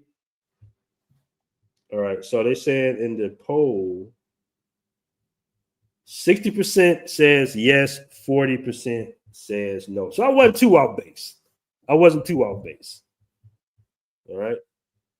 But they was calling me all types of non-FBA, tether. They called me, listen, I'm not tether, bro. I'm an FBA, just like most of the guys in this chat, you know. They would say, hey, you speaking on FBA issues, you speaking on FBA movies, and you don't know the history of the FBAs. And I'm like, you know, like where I'm from, I'm a AC alien, basically. You know what I mean? Come on, bro. My last name is Ferris, you know what I'm saying? Not Zabuku or something like that. So I'm not a tether, all right? But that was just funny, man. But in all fairness, it was a decent film. Like I said before, it's just like I knew what they were doing. And I guess that's a different when you kind of, you know, in that background realm of like writing scripts and stuff. Like I knew what was going to be done before I even saw it. You know what I mean? Like, yeah, from a filmmaker perspective. Right. I'm like, oh yeah, they put this part in. Okay, he was this, he was that. Oh, they shot this guy. Oh, okay. Whoa, woo. You know, that type of shit. But overall, it was a decent film, man. It was a decent film. Somebody said Tariq Nasheed. You know what's funny to me though? What's hilarious to me is, in all honesty, you know, when I coined the phrase Passport Bros in 2021 and it went viral, I assumed that it was going to be a moment, Marcus. I just thought it was going to be a moment. I'm like, oh, we going viral now. Oh, you know, Austin went viral. O'Shea was doing a lot of Passport Bros content. You know, TikTok. I saw it on TikTok. I said, damn, okay. They really talking about this Passport Bro thing now. Okay, that's cool. Okay, they talking about the dating thing. It's more about dating now. Okay, that's cool. They missed all the other parts. Everything else. Right. Yeah, they missed everything else that we've been talking about for the last 4 or 5 years, but that's cool. But I'm thinking that it's just a moment in the internet, you know what I'm saying? The internet timeline. That's what I'm thinking. But they're keeping us relevant by, in some cases, bashing us. I mean, all the hating. Yeah, people are sending me videos, Passport Bros. I'm just like, God damn. Like, what is this? Yeah, bro, I always give you your flowers, man. You definitely made your mark and continue to do so. But like, it struck a nerve. That's what I think it was. It struck a nerve. It also kind of came around that time right after Kevin Samuels passed, and rest in peace to him. But like, it's a line. That's the way I saw it. It's aligned in a certain way. Like when he was calling out Winter's coming. And I mean, Winter was already there when he said it, but even more so now, it's just kind of having that snowball effect.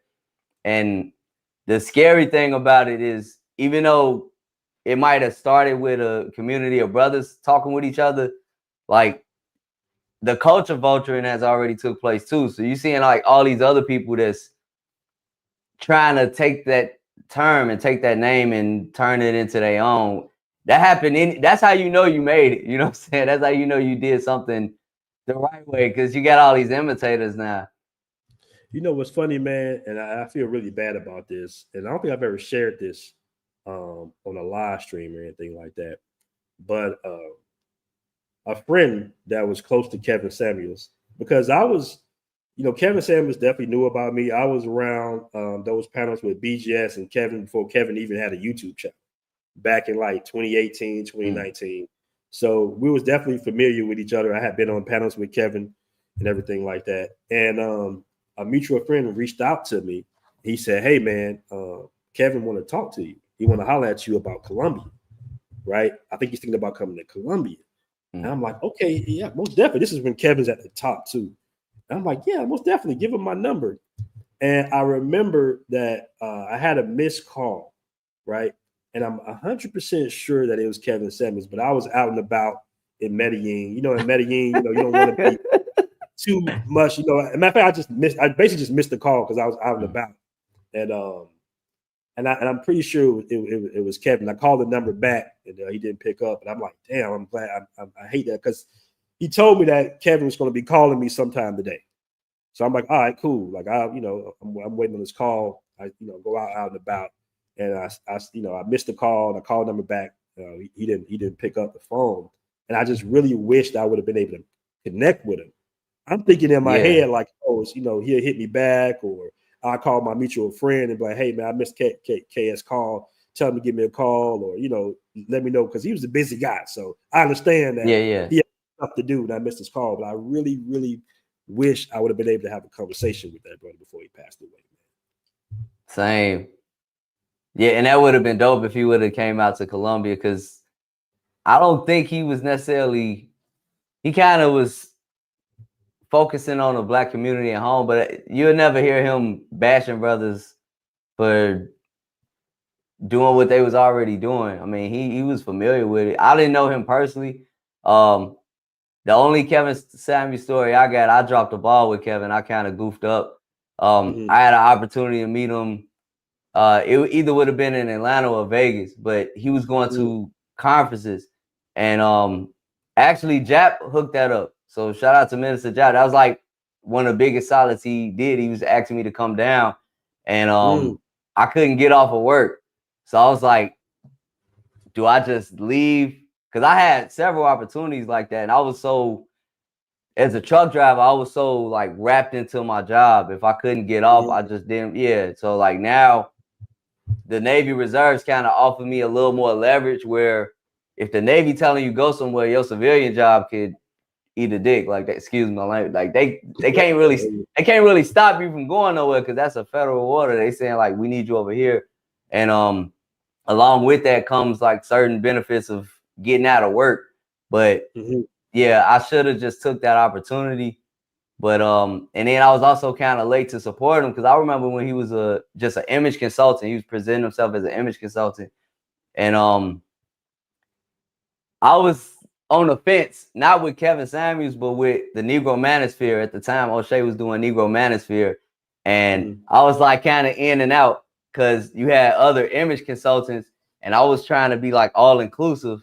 But when they was really going in a certain direction with Negro Manosphere, I didn't know how divisive that would be. So I kind of punked out. I chickened out on that. And that would have been like probably the biggest opportunity to be in that inner circle. But by the time I came back around, I was like, okay, I get it now. Like I was still around supporting, but I wasn't in that inner circle. And, you know, rightfully so. But Kevin Samuels definitely has made his mark as well.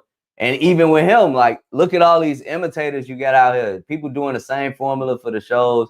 Some of his haters, some of the people that hated on him the most, they out here doing what they saw him do. So I think we in that stage as travelers. We got people that they'll go to the grave telling us that we don't know what we're talking about.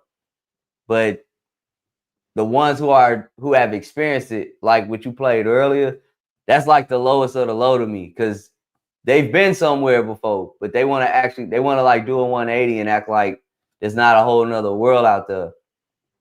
I don't understand it. I honestly ain't trying to understand it. I recognize that much. I see what that is, and it's too fake for me. I don't tolerate the fake stuff. That's facts. Hold on, they called me a tedder in the chat. Hold on, I'm Dominican Nigeria, Ethiopian tedder, sir. All right. So my man Cortez Smith says, Marcus, thing is, on his last stream, his last stream, he said, forget this, black men, get your passports. Who was that? One of the people we played earlier? Nah, Kevin Samuels. Oh. Yeah, I mean, I know he wants to see like FBA families together, and I do too, but my thing is I've never seen him dogging out brothers traveling the way that these guys do. And even coming from somebody like Kevin, if he would have said, you know, this is my priority, this is what I would like to see, I 100% respect that. I don't tolerate nobody disrespecting me in that type of way. These dudes that's dating coaches and that's presenting themselves in such a way as if they're like uplifting the black community, nah, they don't care about black men to be specific. But even if he did, man, going back to that, what did brother say? He was in Malaysia.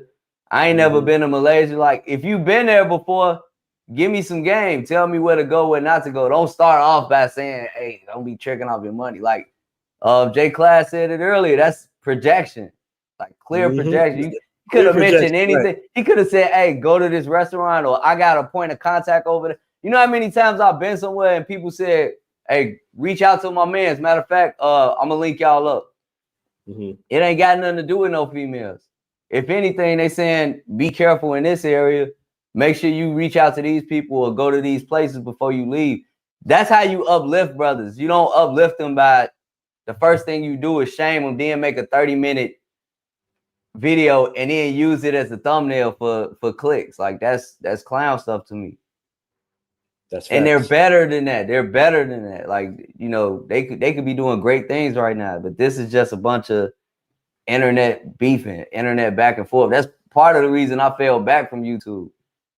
You know, YouTube right now is all about proving your own narrative. What I mean by that is, as you can see, people like Dr. Umar, and I'm still pissed that I gave him $500 for that goddamn school. I'm still pissed about that, Dr. Umar, by the way. All right, because this is back in 2012. I ain't have it like that to give, but I really believe in the school for young, the Frederick Douglass Marcus Garvey Academy. I gave $500 to, and my best friend at the time, she begged me not to do it. You know what I'm saying? She was like, "What? Don't do it." We got a big argument about that shit. But as you can see, his attention is away from actually doing something productive, like building this school that he promised everybody 20-something years ago, into shaming black men, dick policing, basically. Yeah. His whole thing is, oh, Shannon Sharp got caught with a snow bunny. Stay away from the snow buddies, brother. Yeah, stay away. I'm like, bro, is that your whole purpose in life? That's his grip right now. That's like that's your, your purpose now is just to try to dick police black men. Like, bro, what about he never ever mentions the divestors that got 300,000-400,000 subs on YouTube that hate black men and talk about aborting black babies and shit. He never talks about them. He's always shaming black men. But then he gets in trouble, like when he gets a little thing, then he want to run back to black men. So that's like the internet is all about. They go to receipts right there. That's what I mean by snake people. Like, I would equate them, and I ain't trying to diss nobody for what they believe in, but like they're like secular preachers in a way. Mm-hmm. Like, they would do great if they was in a church, because that's the church got an aspect of finessing black women in a way, or black congregations that consist of a lot of women. But since they on a more secular or hotel type of level, like that's the grip. We're gonna shame black men. We ain't gonna talk about all the stuff we used to talk about. Like, I really rock with Hidden Colors. When Tariq did that, that's all I known him for, because I enjoyed that. But apparently he moved on to depolicing, and that's like falling off to me, man. He could have been doing so much more. Yeah, the Mac lessons coach who literally said to deal with a mixed girl with a black dad and a white mother. Right? He wait. Say that one more time. Tariq Nasheed literally on one of his Mac lesson shows literally told brothers the best option for us was to deal with a mixed woman with a black father and a white mother. And that's what he has in his wife. That's exactly what his wife is. There you go. Like, I was gonna ask what's the reason behind that, but I mean, yeah, of course he would like justify something that he's doing. Yeah, that's what he said. I remember the episode verbatim. All right, let me catch the super chats real quick. Shout out my man Proto J 4789 with the $5 super chat. Says check out the Kevin Samuels live stream, Lion or Tiger. He mentions getting your passport and learning Spanish like Dennis Sperling briefly. Shout out my man Proto J. Appreciate that $5. Shout out to Dennis Sperling as well. Shout out to Blizzard King. Shout out to Uncle D. He be going hard, man. Shout out my man Zeno with $10 super chat. Says BMT. If you still out in Thailand, you need to interview Isaiah Ashley on the show. Shout out to Isaiah, man. We actually played ball together a couple of times. So that's a good mention. I should definitely holler at my man Isaiah, man. I think he's out there in Bangkok. He did a really dope video when we had our earthquake. I think you had just left Thailand. Yeah, we had, right before. Yeah.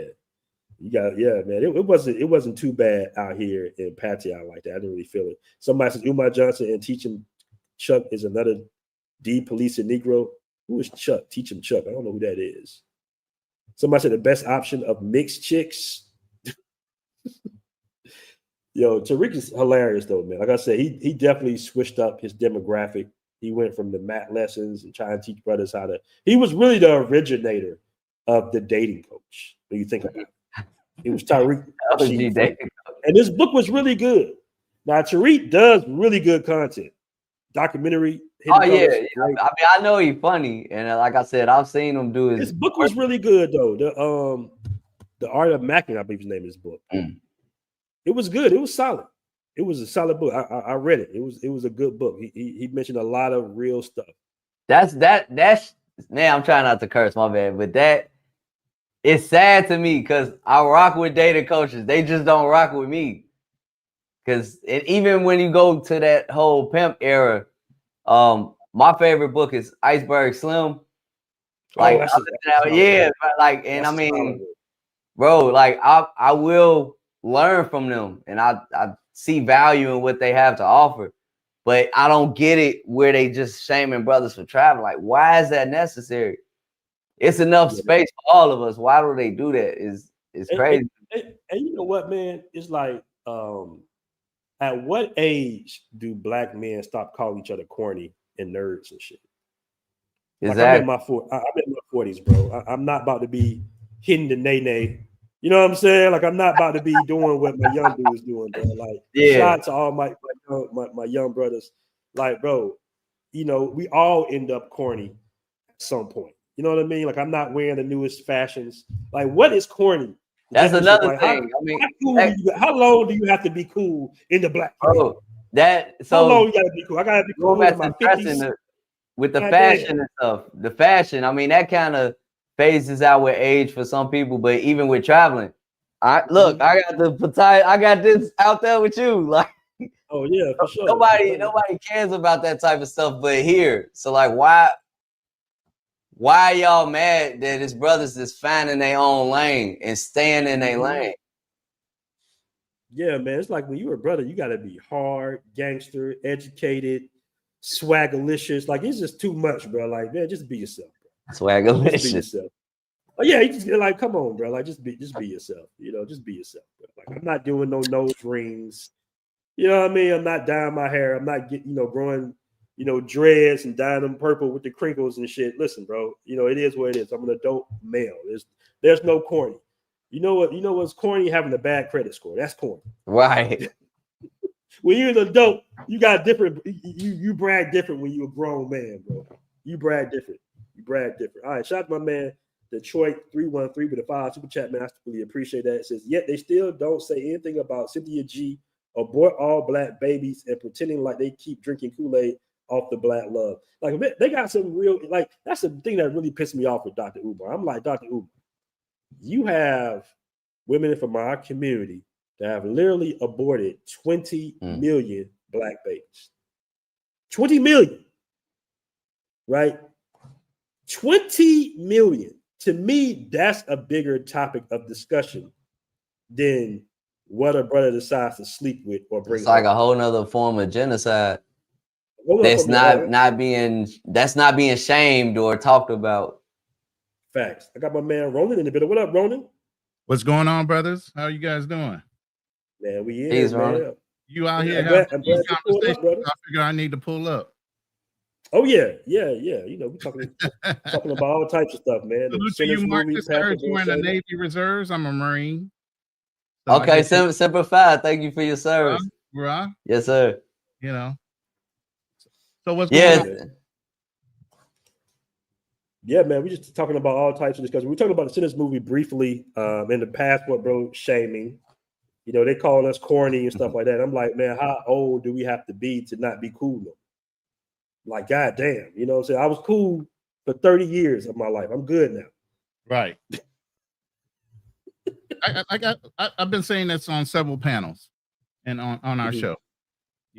As we get older, we should be phasing out and bringing up the younger ones. You get what I'm saying? Because they still got the same struggles here in America. The dating scene is still whack. Women are not being raised to be wives. We're still in our mode of protect and provide. So our mentality has not changed. It's the westernized woman's mentality that has changed. So at this point, it does not matter what your age group is. Now, somebody my age shouldn't be in the club. I'm 58. I got kids all as old as you guys. Besides for you being to you up there, bro. I'm sorry. My age range is from 28 to 38 is my kids' age ranges. Okay. I have grandkids. I should not be in a club trying to pick up no chick at 58 years old, 57 years old. So as I aged out, I should be bringing and mentoring other young men on the way that they should be moving across the planet.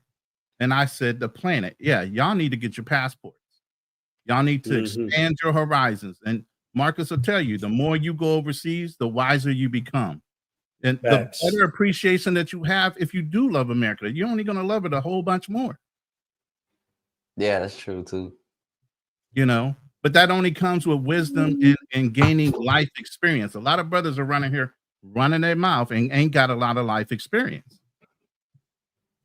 Just because you're doing it doesn't mean you're learning from it. A lot of people are doomed to repeat life experiences multiple times. I got a question for you, Ronan. So we understand that the brothers that maybe haven't been anywhere, they have their own perspective. But what's your thoughts? What's your thoughts on the guys like Tariq, who I don't know if you saw the video earlier, but this brother been to Brazil. Yeah. Oh, yeah, Malaysia, all this stuff. Like, what's with the hypocrisy of people who have traveled themselves, but now all of a sudden they're against that for brothers? I mean, Tariq has his own mission in life, whatever that's going to be. You know, FBA is his thing.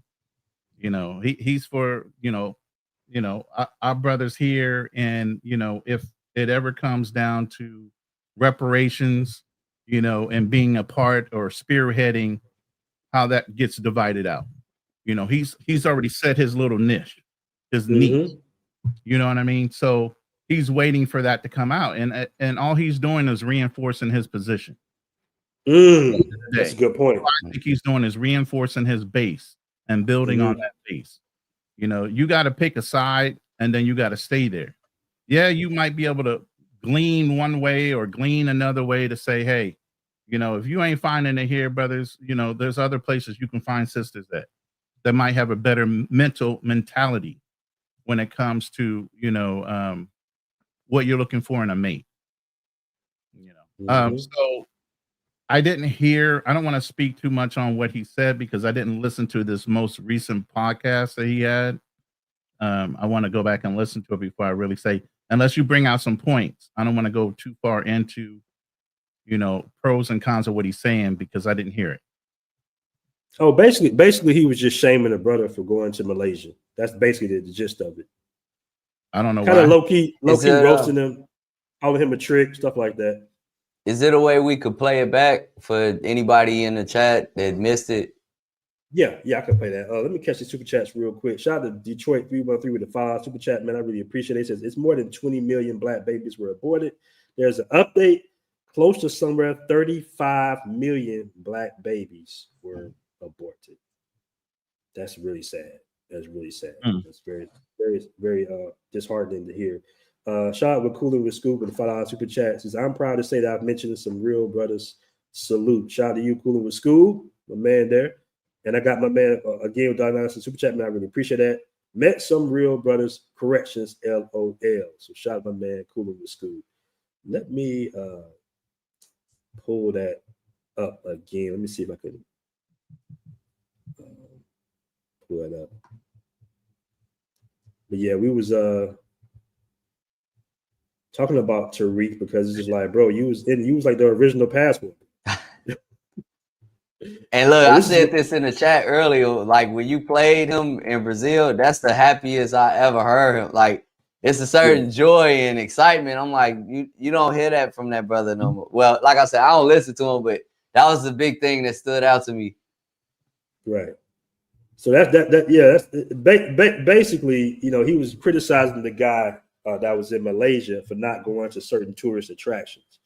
But you can clearly see here when Tariq Nasheed was in Brazil back in, I think, maybe 2006 or 2005. It was a while ago. He wasn't going to no tourist attractions himself.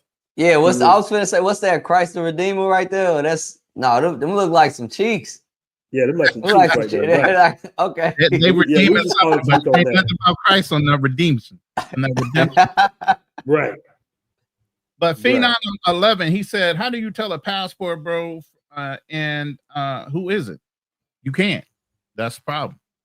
Well, the crazy part is, man, people just tend to call people, whoever that's traveling, any kind of negative story. Yeah, and it's unfortunate, but it's just something that kind of, I think Barber World had mentioned something like, man, it is a little messed up because they're gonna call everybody that travels Passport Bros. And I said, man, you can't really control the internet. You can't control what other content creators will label. We had this conversation about 2-3 years ago. I remember, Aaron, me, you, and the other brother we know.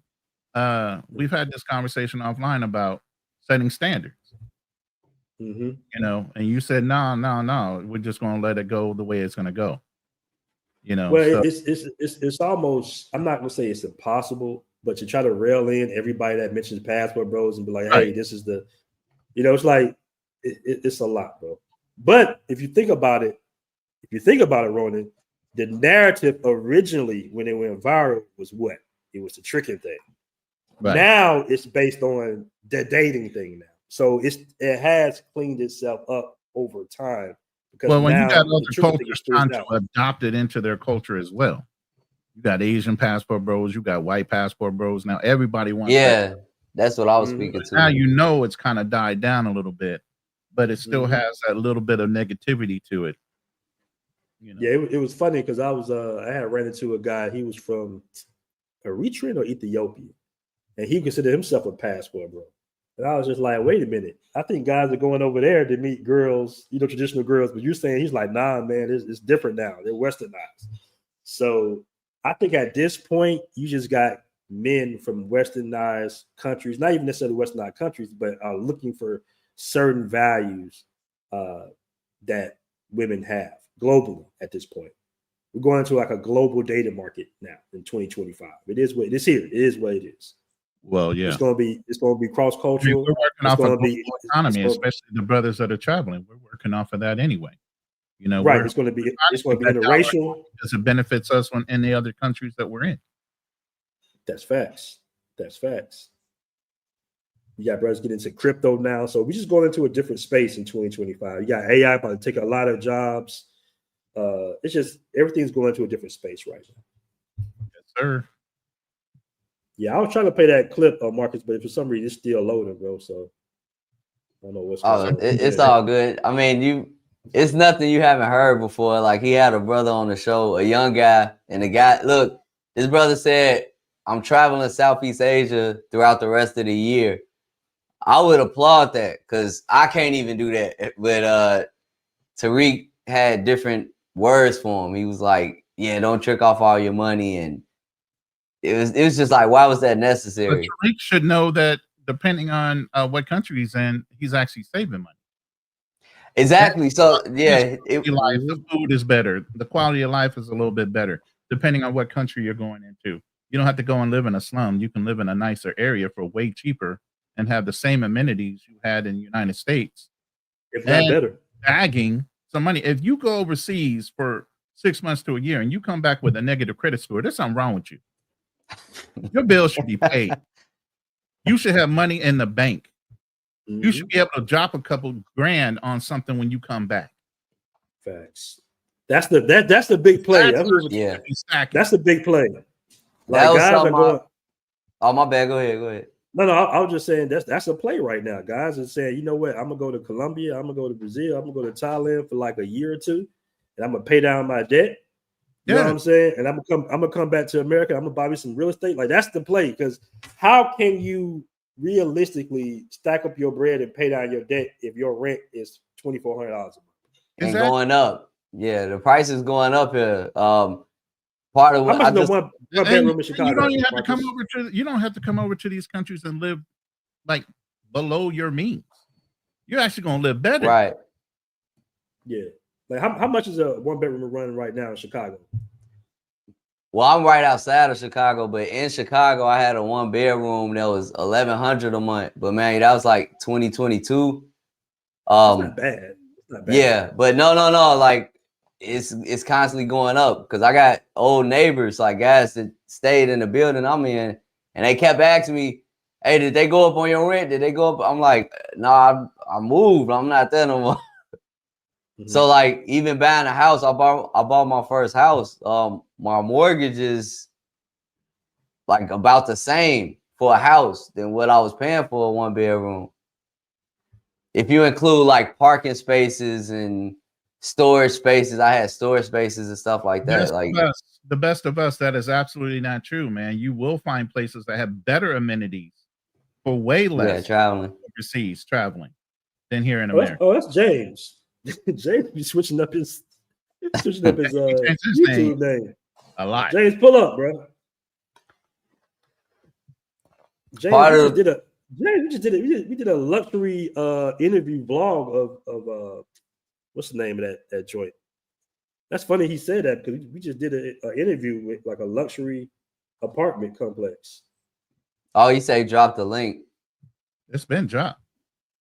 Let me drop a look again. Yeah, part of what I wanted to show my mom when I brought her to the DR, I brought her there because it was close and I already knew my friends I wanted to introduce her to. But just bringing her there, I wanted her to see the difference in the living expenses. And even if we want to go out somewhere nice to eat, or if we want to be in a tourist area, even that's cheaper than Chicago. Oh, yo, what up, Quasi? Yeah, what's up, guys? What's going on, What's man? good, man? Usually we watch you cammed up, but it's all good today, bro. What's good with you? Yeah, man, a little tired, but I was hearing y'all talk, man, and people like from different countries running from westernized like women, or I just like to say white countries. You know what I'm saying? I think like some of it could have been predicted. I think whoever decided, like I heard a conversation one time or was reading up on it, wherever I bounced upon it, like people allowed women into the workforce and were cool with it in white countries because no. Let me finish. It's clean. It's because now the cost of labor could drop. Now instead of one person working out of every 2 and 50 out of 100, now 100 out of 100 working. So now I can pay people less because more people are working. Supply and demand. You know and what I'm tax saying? them all too.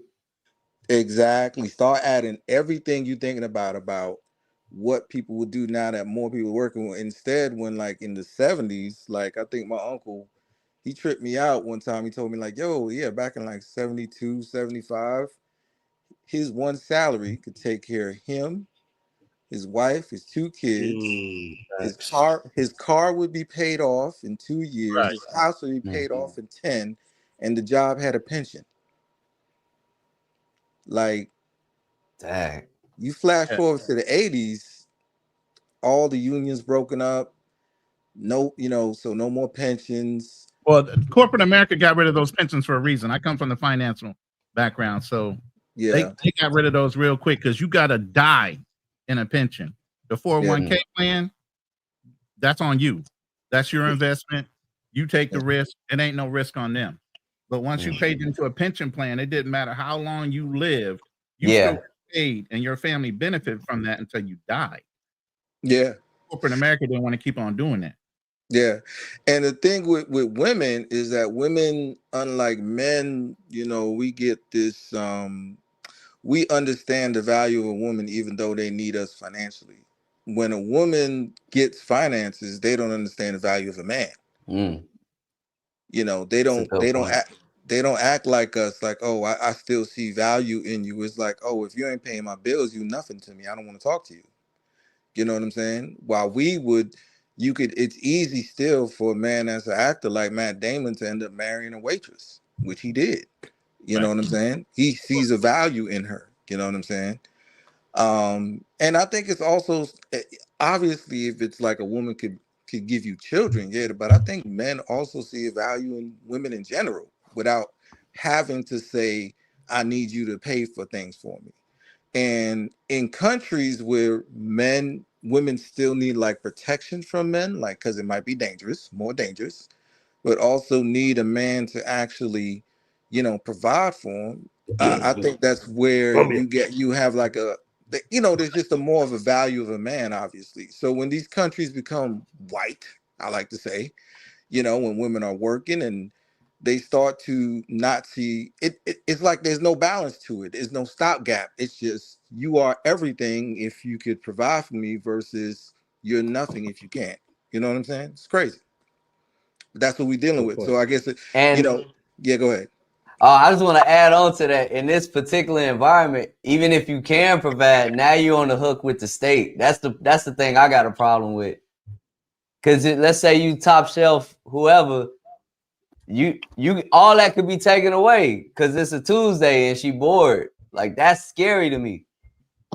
Yeah, Andre from Love Crossing Borders had like a 10-year-old documentary he was watching recently, and it breaks down how horrible that is. Like, just putting men in jail and, child support in general in America is just like, it's like criminal. You know what I'm saying? Like the stuff that be going on. And you know, and even, you know, even here in America, it's like 30% of the men paying child support, the child ain't theirs. And like Jamaica, I think it's like 60%. It's something crazy. You know what I'm saying? So it's like with that going on, yeah, it's harder and harder to be a man, yo. Like I be talking to my nephews, they like, I got a nephew that's like 23, and you know, he ain't trying to settle down no time soon, man. And he's very cautious. I be trying to give him all this game because he's tall, basketball player, good head on his shoulders, studying computer science, cybersecurity, like I told him to. Nice. And he's like, yeah, man, just. But the one thing he told me this weekend after we watched Sinners is he was like, yeah, I'm gonna stay at home with dad for a minute. I'm like, yo, the girls don't be tripping. It's like, nah, they don't be tripping because a lot of people their age is staying at home. Shoot, where I work at as an engineer, the kids that are like coming in from school, like 20-some-year-olds, they got roommates. I ain't want a roommate when I was in school. Like my last year at FAMU, I was paying like $400 a month for rent just because I ain't want a roommate.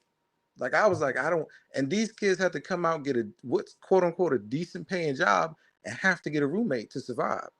You know what I'm saying? That's how it is in 2025 now. Yeah, and he told me the girls he dates that do have their own crib, they ain't really doing it on their own. It's their parents helping them. You know what I'm saying?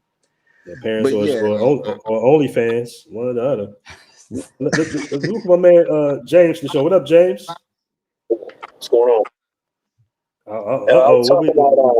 What we said now, James? What's going on? I know James got an issue with something. No, what like when y'all say, you know, you can get the same amenities as you do in the United States. No, you don't have access to a lot of things that we enjoy in the United States. Number one, you will never be a citizen in Thailand.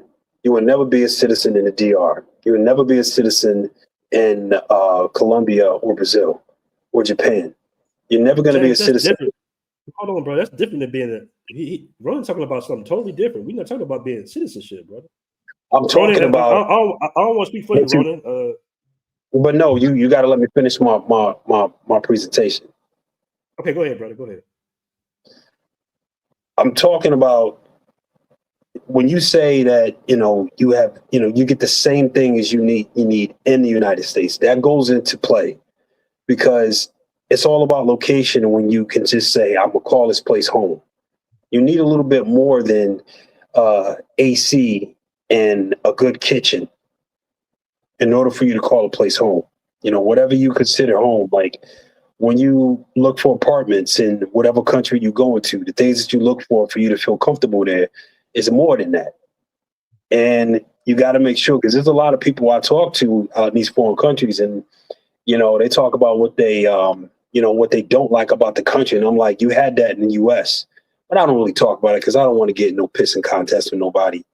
And I'm like, you got that in the US. A lot of times when I talk to people who say they don't want to be in the US no more, I say, how many parts of the United States have you lived in? There might have been a part of the United States, you know, we talked to you about this, BNT. You're a part of the United States that, you know, you could have enjoyed. You don't really know what's going to be good for you. But, and you do get quite a bit as far as your living quarters in Thailand. They go all out. That's like I said, nobody can compete with Thailand when it comes to that. But that's starting to tweak. The apartment itself, you know, where you in the quarters is definitely not really up to par to in the United States, and you're really not going to get that. And I've been doing some searching. I see you get pretty good stuff when you go to Brazil and the DR. DR gives you pretty, you know, the living quarters, like where you know, the space where you actually living in. The DR, you know, I see some really nice stuff out of the DR and Brazil. But when it comes down to like a pool and a gym, rooftop terrace and all that, Thailand, nobody competes with Thailand at that price. It's impossible. No way, no how. And it's going to be like that for a long time. If that's enough for you, then you're good. But there's going to be little things you're not going to have access to, like being able to have a normal conversation with your doctor when you get hurt out here in Thailand. Having a fair trial when you get in trouble out here in a lot of these countries, because you're not a citizen. They're not going to treat you fair, especially in Thailand. You can hang it up. And when you have a business in Thailand, do you know that you have to have a partner that's Thai? And if they want to, if they feel some kind of way, they can go to the courts, lie, the judge will know you lying and still side with the Thai. That's true in Brazil as well. Just so you know, a lot of y'all ain't getting in trouble, and that's why you ain't dealing with that. And that's a good thing. Good. Keep your nose clean. That's also true in the DR too. The DR can lean a little bit because they got a lot of American businesses out there, and they actually hire lawyers from America so that they can deal with Americans. The DR don't play around. They got our number. They know how to deal with Americans. So don't wild out in the DR. The people on the DR will tell you that they know how to deal with Americans. And sometimes, when you want to, there's something that we miss that you don't really talk about. Some people don't care. When you want to, it's football weekend, basketball, Super Bowl's coming around and all that. When you go out to the bars, you want to be around Americans. Keep it 100. Keep it 100. You want to when they get that touchdown, you want to high five Americans. You want to be with your people. Now you could get that a little bit out in Thailand because a lot of us are out here. I'll admit that. There's bars you can go out here and you look left and right, you see nothing but brothers. That's smoke right there. That's power. That's a lot. Okay, James, you get there, someone comes. Hold on, James. Yeah. James, What's up? I want to just. No, you good. I was just rambling on. Yeah, because you went through you said a lot, and I'm gonna let you respond too, Ronan. But one of the main things, and I understand what you're saying. Yeah, there are going to be some sacrifices that you have to make when you move to another country. That's blatantly apparent. But I will tell you this: healthcare, just in terms of healthcare, it's certain things in America that would cost you a ton of money, right? You can get the same exact thing done, if not better, overseas.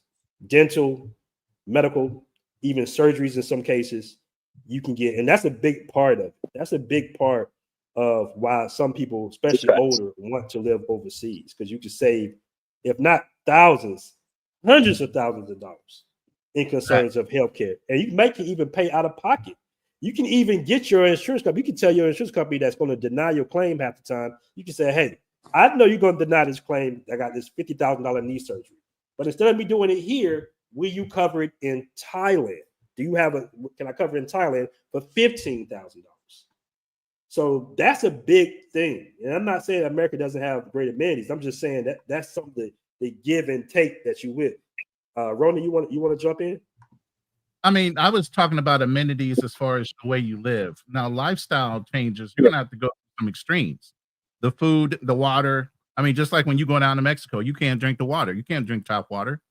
You know what I mean? So you're going automatically to bottled water. You have to be very cautious about where you're buying your food, where the food was prepared.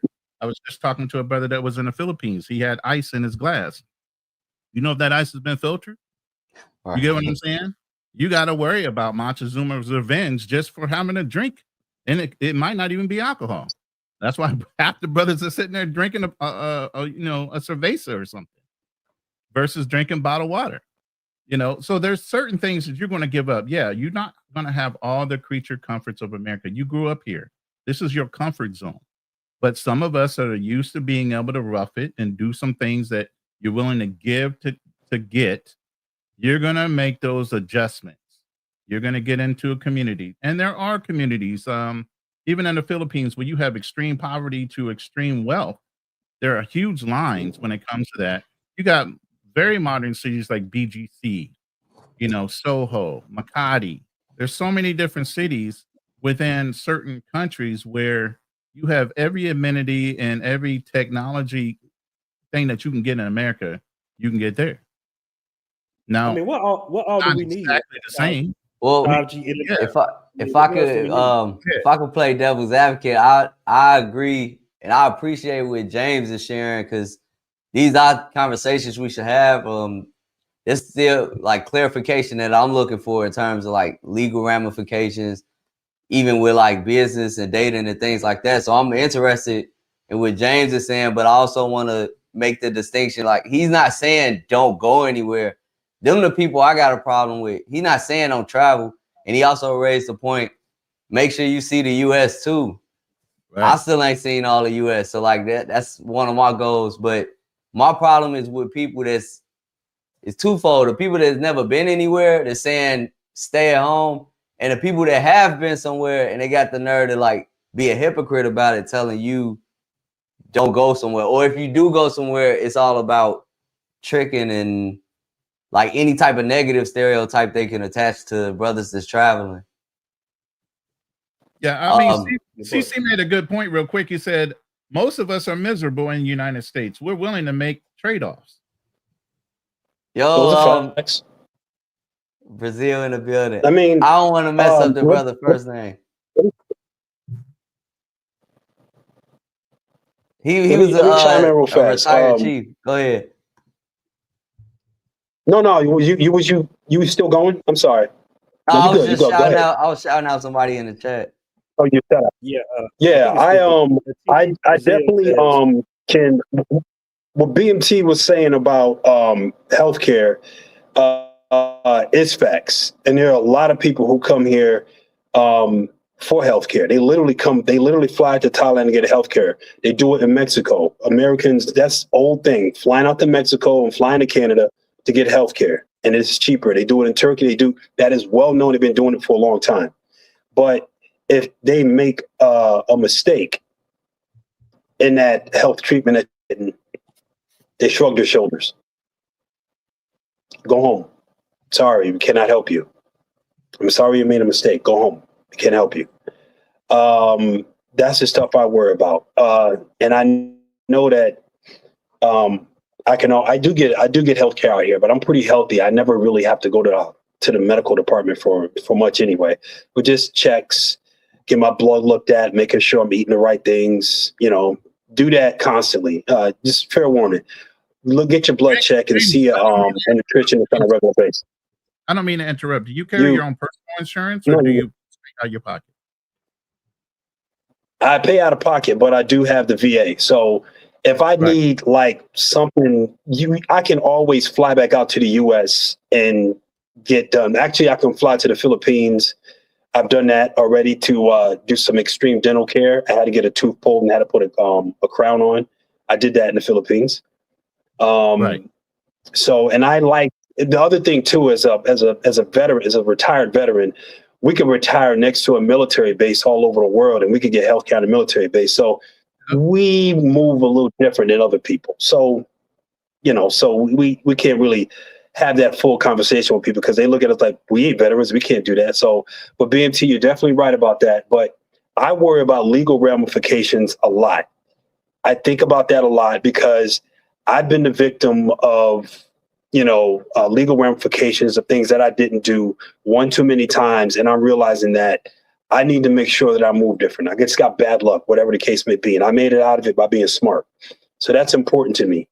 But people have to understand your living quarters is what, Ronan was talking about. Your living quarters is extremely important because you do have to make sacrifices. You got to make sure that what you're sacrificing by leaving the U.S.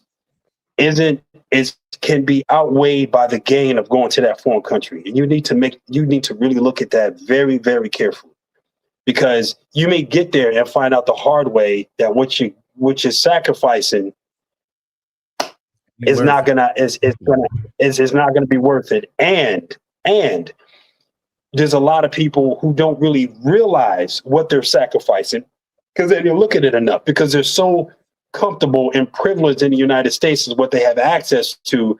They're not really thinking that you're not going to have that over there. It's like, because they're in their mind, something in the bracket of their brain is saying, oh, they got that over there. Yeah, they got that. I'm not worried about it. And you go, oh shit. Now you go all the way back to the US and you realize and you got to move all over the place. And next thing you know, you're broke. Just stupid. People are realizing that travel in the world the way a lot of us do ain't easy, and we make moves smart, and we actually do a lot of research, and we move different than just someone just leaving Chicago for a week in Thailand. Their thinking and how and what their goals are dramatically indifferent than BMT going to the DR.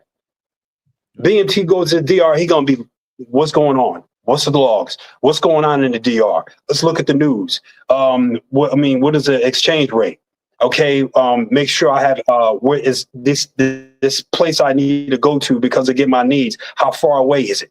Okay, and what about transportation? Okay, what about the taxis? Okay, is there a train going over there? Because the taxis wilding out. They want more. Is there a freaking protest going on? All that stuff plays into. You know what I'm saying? Y'all realize y'all don't know that we actually do this research. It's important as fuck. There's a or huge you're going to be asked out. An expat and a weekend warrior traveler. There's a huge difference. There's so much that goes into the comfort level of BMT, James. And we be Marquett. arguing with these dudes like we're doing the same thing. Right. There's a huge difference in the amount of research it takes before you make that leap. I just put everything in storage. I just sold everything that was huge, minimized my storage here in Houston because I'm living in the Philippines full time in May. For the next 2 years, I'm going to be over there full time. That's going to be congratulations. If I'm going to be, you got to pull up on me, man. You close by, you got to pull up on us. I just put everything in storage. That's why you see my background. I'm testing out all my podcasting gear, all my content creator stuff. I'm making sure everything's working before I step out of the United States because it ain't going to be easy getting that kind of stuff. You have to start transitioning your mindset when you get ready to do something like that as an expat versus somebody that's just going to gallivant over there for a week and a half, and then come back to the United States. It's a whole different mindset when you living out of your luggage. Think about that for a second. You living out whatever bags you brought, whatever gear you got. That's all you got. Us in the military, we used to that. We know what it is to put that bag over our shoulder and get to moving. We aren't attached to things as much. My whole life. Yeah. So it's a big difference when you give up a lot of those comforts and those things that you have at arm's length here in the United States to go overseas and try to do it because you're not going to want to accumulate junk from one place to another. You can't. Facts. Yeah, you're right. This lifestyle is definitely. Let's do a roll call of how much. I was going to say how much. We're going to give a number of how much you need to be bringing in after taxes each month to live comfortably, or should not F comfortably to live right, like dope, and average up all the countries. Let's average up the big ones: Thailand, DR, Brazil. You want to throw Colombia in there? Which one? What's the fourth one? You want to throw Colombia? I'm going to be in the Philippines, so we can do the Philippines. I'm gonna say okay. I'm gonna say okay. Average that up. What is the number that they have to bring in each month to live right? I'm gonna say in all these countries, really, Colombia, Brazil, Thailand, I think the DR. I would say if you can bring in $3,000 a month, you'll be, and you got medical insurance. You'll be exceptionally doing well. I think you'll be doing good. Better than good. You'll be an exceptional. You're already going to be top. You'll be top five. You'll be top to 5 to 1 percentile at $3,000 to $5,000 a month. That's facts. Yeah. In most countries, you're already at top 10, top 5%. You talking about anything over 3,000? Most of these guys are only barely making $300 to $500 a month. So if you bring in about $400 a month, bringing over $3,000 a month, you living like a G. And what would be? I guess the question is, what would be the minimum, right? I would say that's up to people's lifestyle. That's exactly what I'm saying. I say 3 years. A comfortable lifestyle for somebody. If they're only doing a 1-bedroom apartment, most apartments will run what $300-400. It's halfway decent, and a nice condo living environment or whatever. If you go out to a province, you should be able to get a 2-bedroom house for that. You get what I'm saying? So you're looking at, I would say, comfortably $1,800 a month at the bare minimum. Then, based on your extravagance, how much you want to go out, how much you want to party, or how much you want to rip and run, whether you want to rent a vehicle, whether you want to do whatever those other things are, step it up to about, like you said, BMT, $2,500, $3,000. Now you living like a king, literally. And whatever else you got above that, you should be bagging it. And I'm telling you, you come over here, you should be paying down your debt. You should be saving some of it. You should be doing some investments. You have that money to do that while you're living comfortably over here. So those are ideas that And you better have over 10 grand in the bank before you leave the U.S. You better have 10 grand in the bank, no debt. No debt. Zero debt. That's going to be a stretch and for a lot of zero them dudes. major medical problems. That's going to be a stretch for a lot of those dudes, James. But I get what you're saying. Yeah, trying to live debt free. Ronan, we keeping it 100. We keeping it 100 on the show right here. That's why I came on. I was like, I should come on because this is the keeping it 100 episode right here. Is it not? That's exactly what it's about. As an entrepreneur, I would say definitely manage your debt because there is such thing as positive debt. You know what I mean? So I would say manage the debt. That flows within your have at least your budget. Emergency credit cards, at least 2, with some decent amount of debt or credit on it. What's a good minimum on the credit card? I would say minimum. Thank you for that. 5,000, 5 to 10K on each card at least. Damn, I was going to say more like 20,000. Well, I said 2 cards. 5 I to agree 10K, too. Hey, that's 20K in reserves on 2 cards that you're not going to touch. And make sure that you can get cash for these cards too, fellas, because some of these hospitals be wanting cash. Yep. You know, they might not want to accept the credit card. So, you know, I know. You and they don't have to either, and I don't blame them. Yeah, you got them American Express balances be like 80, 90,000, but make sure you can get at least 20, 30,000 off that card. Yeah, American Express. I've known people to have some serious debt on those things, man. They, wow. Well, that's the thing. I've never tried to hit them. There ain't no bottom line to it. It's at that point. It's just on you. Shout out my man Jay Class says all depends on individual lifestyle and spending. Yeah, that's very true because I do know of certain expats that make like $1,200 a month. $1,200 and still making it. Yeah, they're still making it. Yeah. So, yeah, I've known them too. Right. So I know them too. I know a guy. I'm not gonna say his name, but I know a guy there in Brazil who lives off $1,000 a month. But he don't really spend no. He just drink his little beers. And he go to the beach. I don't know. You know. I gotta holler at him too, man. I ain't talked to him. That's true. Actually, I knew a guy who won the scratch off ticket. Remember back in the day when they used to have the Win for Life ticket? I mean, they still got it, but it's so high. It costs so much now that most people don't even buy it. And you win $1,000 a week for life. This guy won it. Damn. And all he did was chill in his apartment, chill out in the front store because he knows the guys who works there, sits down, drink beer with a bag of potato chips and listen to music, and that's his life. He probably still do it. He don't do nothing. He don't work. That's his life. That's a stress-free life, Come out to Thailand and do the same thing. Put your feet up on the beach. $1,000 a month. Now, after taxes, yeah, that's what he does. Is out in Bridgeport, Connecticut. When I was born and raised, everybody was like, and when people heard about it, it was like, oh, this boy gonna be rich. He gonna buy a house. He gonna do this, that, and the third. And like, no, all he do is just, you see him, but he be like, hey, you the one, bro? Like, yeah, man. Yeah, he a Mexican dude. He's a real chill dude, man. That boy is like, what you gonna do, man? Chilling, bro. That's exactly how he is. If he's making $1,000 a week, that's $52,000 a year. He's barely spending that a month. He's bagging a lot of that in reserve. Meaning, when he wants to splurge every once in a while, he'll splurge every once in a while. That's why I said you're going to age in a certain different way. We're not always going to be in a club at our age. Somebody younger, like Marcus or some of these younger guys, they're going to want to be in the club every damn weekend. Oh no, I'm in between. I don't need it. I'm slowing down. But some of them, they're just going to want to rip and run. But here's the thing. Everything that glitters ain't gold. And after a while, you're going to want to slow down because you done did it all. It's going to get old to you. And in fact, you're going to be doing it so much, you can basically predict what the chick is going to do based on what you say because you done said the same thing so many goddamn times over and over again. You know what the reaction is going to be.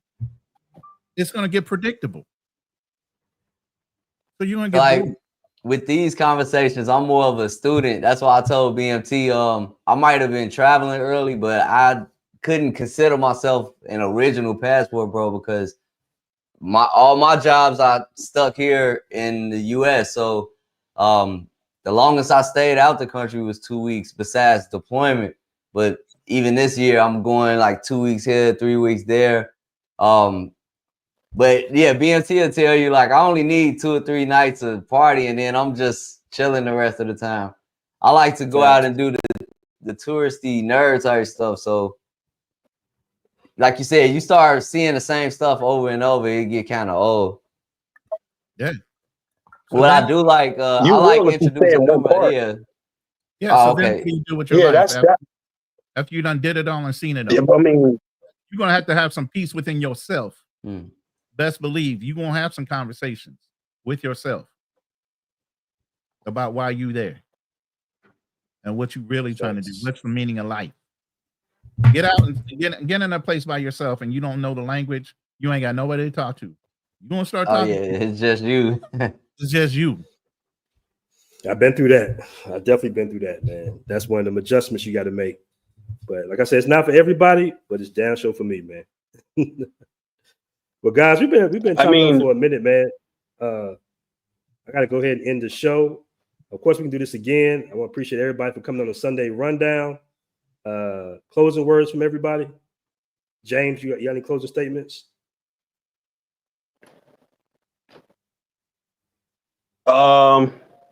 Make sure you do your research and become as self-sufficient and financially free from obligations that will force you back to the United States as much as you can before you decide to make this move, because there are many people who have not done all their research and they find themselves in a world of hurt. If you got child obligations, family obligations, stuff like that, don't get on that plane. All right. Okay. Shout out to James. Ronan, closing statement. Yeah, I'm with James with this. You know, you definitely need to get your head wrapped around what you're doing. You know, a lot of the pie in the sky that's being sold and told on the internet. You need to do your own research. You need to figure out what your budget is, and you need to come in heavy over top of what you think you're going to spend, because you don't know what situation is going to happen. I'm an insurance guy, so I already know things are going to happen. Things that you don't plan, things that you think are going to be fun, that you're going to do for fun. You know, most people get injured and they do things crazy when they're on vacation, more so than when they're just sitting in their house comfortable. So you need to anticipate things when you're moving around, whether it be a weekend or whether it be for the rest of your life, depending on what you're doing. So yeah, you ain't going to have all the creature comforts of America. You've been spoiled. Because a lot of these countries don't have the same thing. There's a lot of smells in these countries that you ain't never smelled in your life. And you're going to or you're going to get up and move around. Brazil, boy. Okay. God damn Brazil. A lot of places like, God damn, y'all used to smelling this? This is something that I can't even tolerate. You know, so yeah, you're going to have to, you know, there is some give and take. But at the end of the day, you're going with where you're trying to find peace. If that ain't the spot, move around some more. Just because you plan on being somewhere don't mean you have to stay there. What you're trying to get out there to do is get this, you know, the information and get to a place where you're more comfortable with what BMT is doing right now. Man, that brother moves around all over the place. Does he look uncomfortable in any place? He knows exactly what lifestyle he wants, the type of places he wants. You get in that groove, you good. But it's going to be a learning curve. The best thing you can do is listen to these guys that are experienced on these shows, giving out real information, and then follow up with doing your own research. Ask questions. That's the point. Good. It may be closing statement, brother. Yeah, I just want to say thanks again for having me on. Shout out to the panel in the chat. Going back to the original point or original topic, I think the main takeaway we should have is to just, you know, be mindful of the gatekeepers. Shout out to Xanatos Clutch. That's what they are. They're gatekeepers. I call them snakes or just fake preachers or whatnot. Make good decisions and make those decisions for yourself. You don't have to listen to people on the internet telling you don't go somewhere just because they feel that's not a good look. And like the other brothers on the panel said, if you're considering traveling or if you're already traveling, just continue to do that research. That's what I'm doing. I'm sitting here learning just like everybody else. So again, thanks for having me on. Don't listen to the gatekeepers. They just gotta appeal to their audience. But at this point, the cat's out the bag, man. Like brothers that make it work for them, they really make it work, and they got the receipts to prove it. So I would follow the guidance coming from people that are living the life that I could see myself living in a similar fashion. Great point, man. Great point. Also, yeah, subscribe to my YouTube channel. I'm gonna give me shameless plug. The MAB experience. I'll put it in the chat. The MAB experience on YouTube. Facts. And also sub to Marcus, also sub to my man Ronan and my man James as well. All right. We out, guys. Great panel. Sunday rundown. Peace. Appreciate y'all. Peace. Stay out of China. I love China. What's wrong with the next stream. Oh, okay. All right, y'all. All right, peace.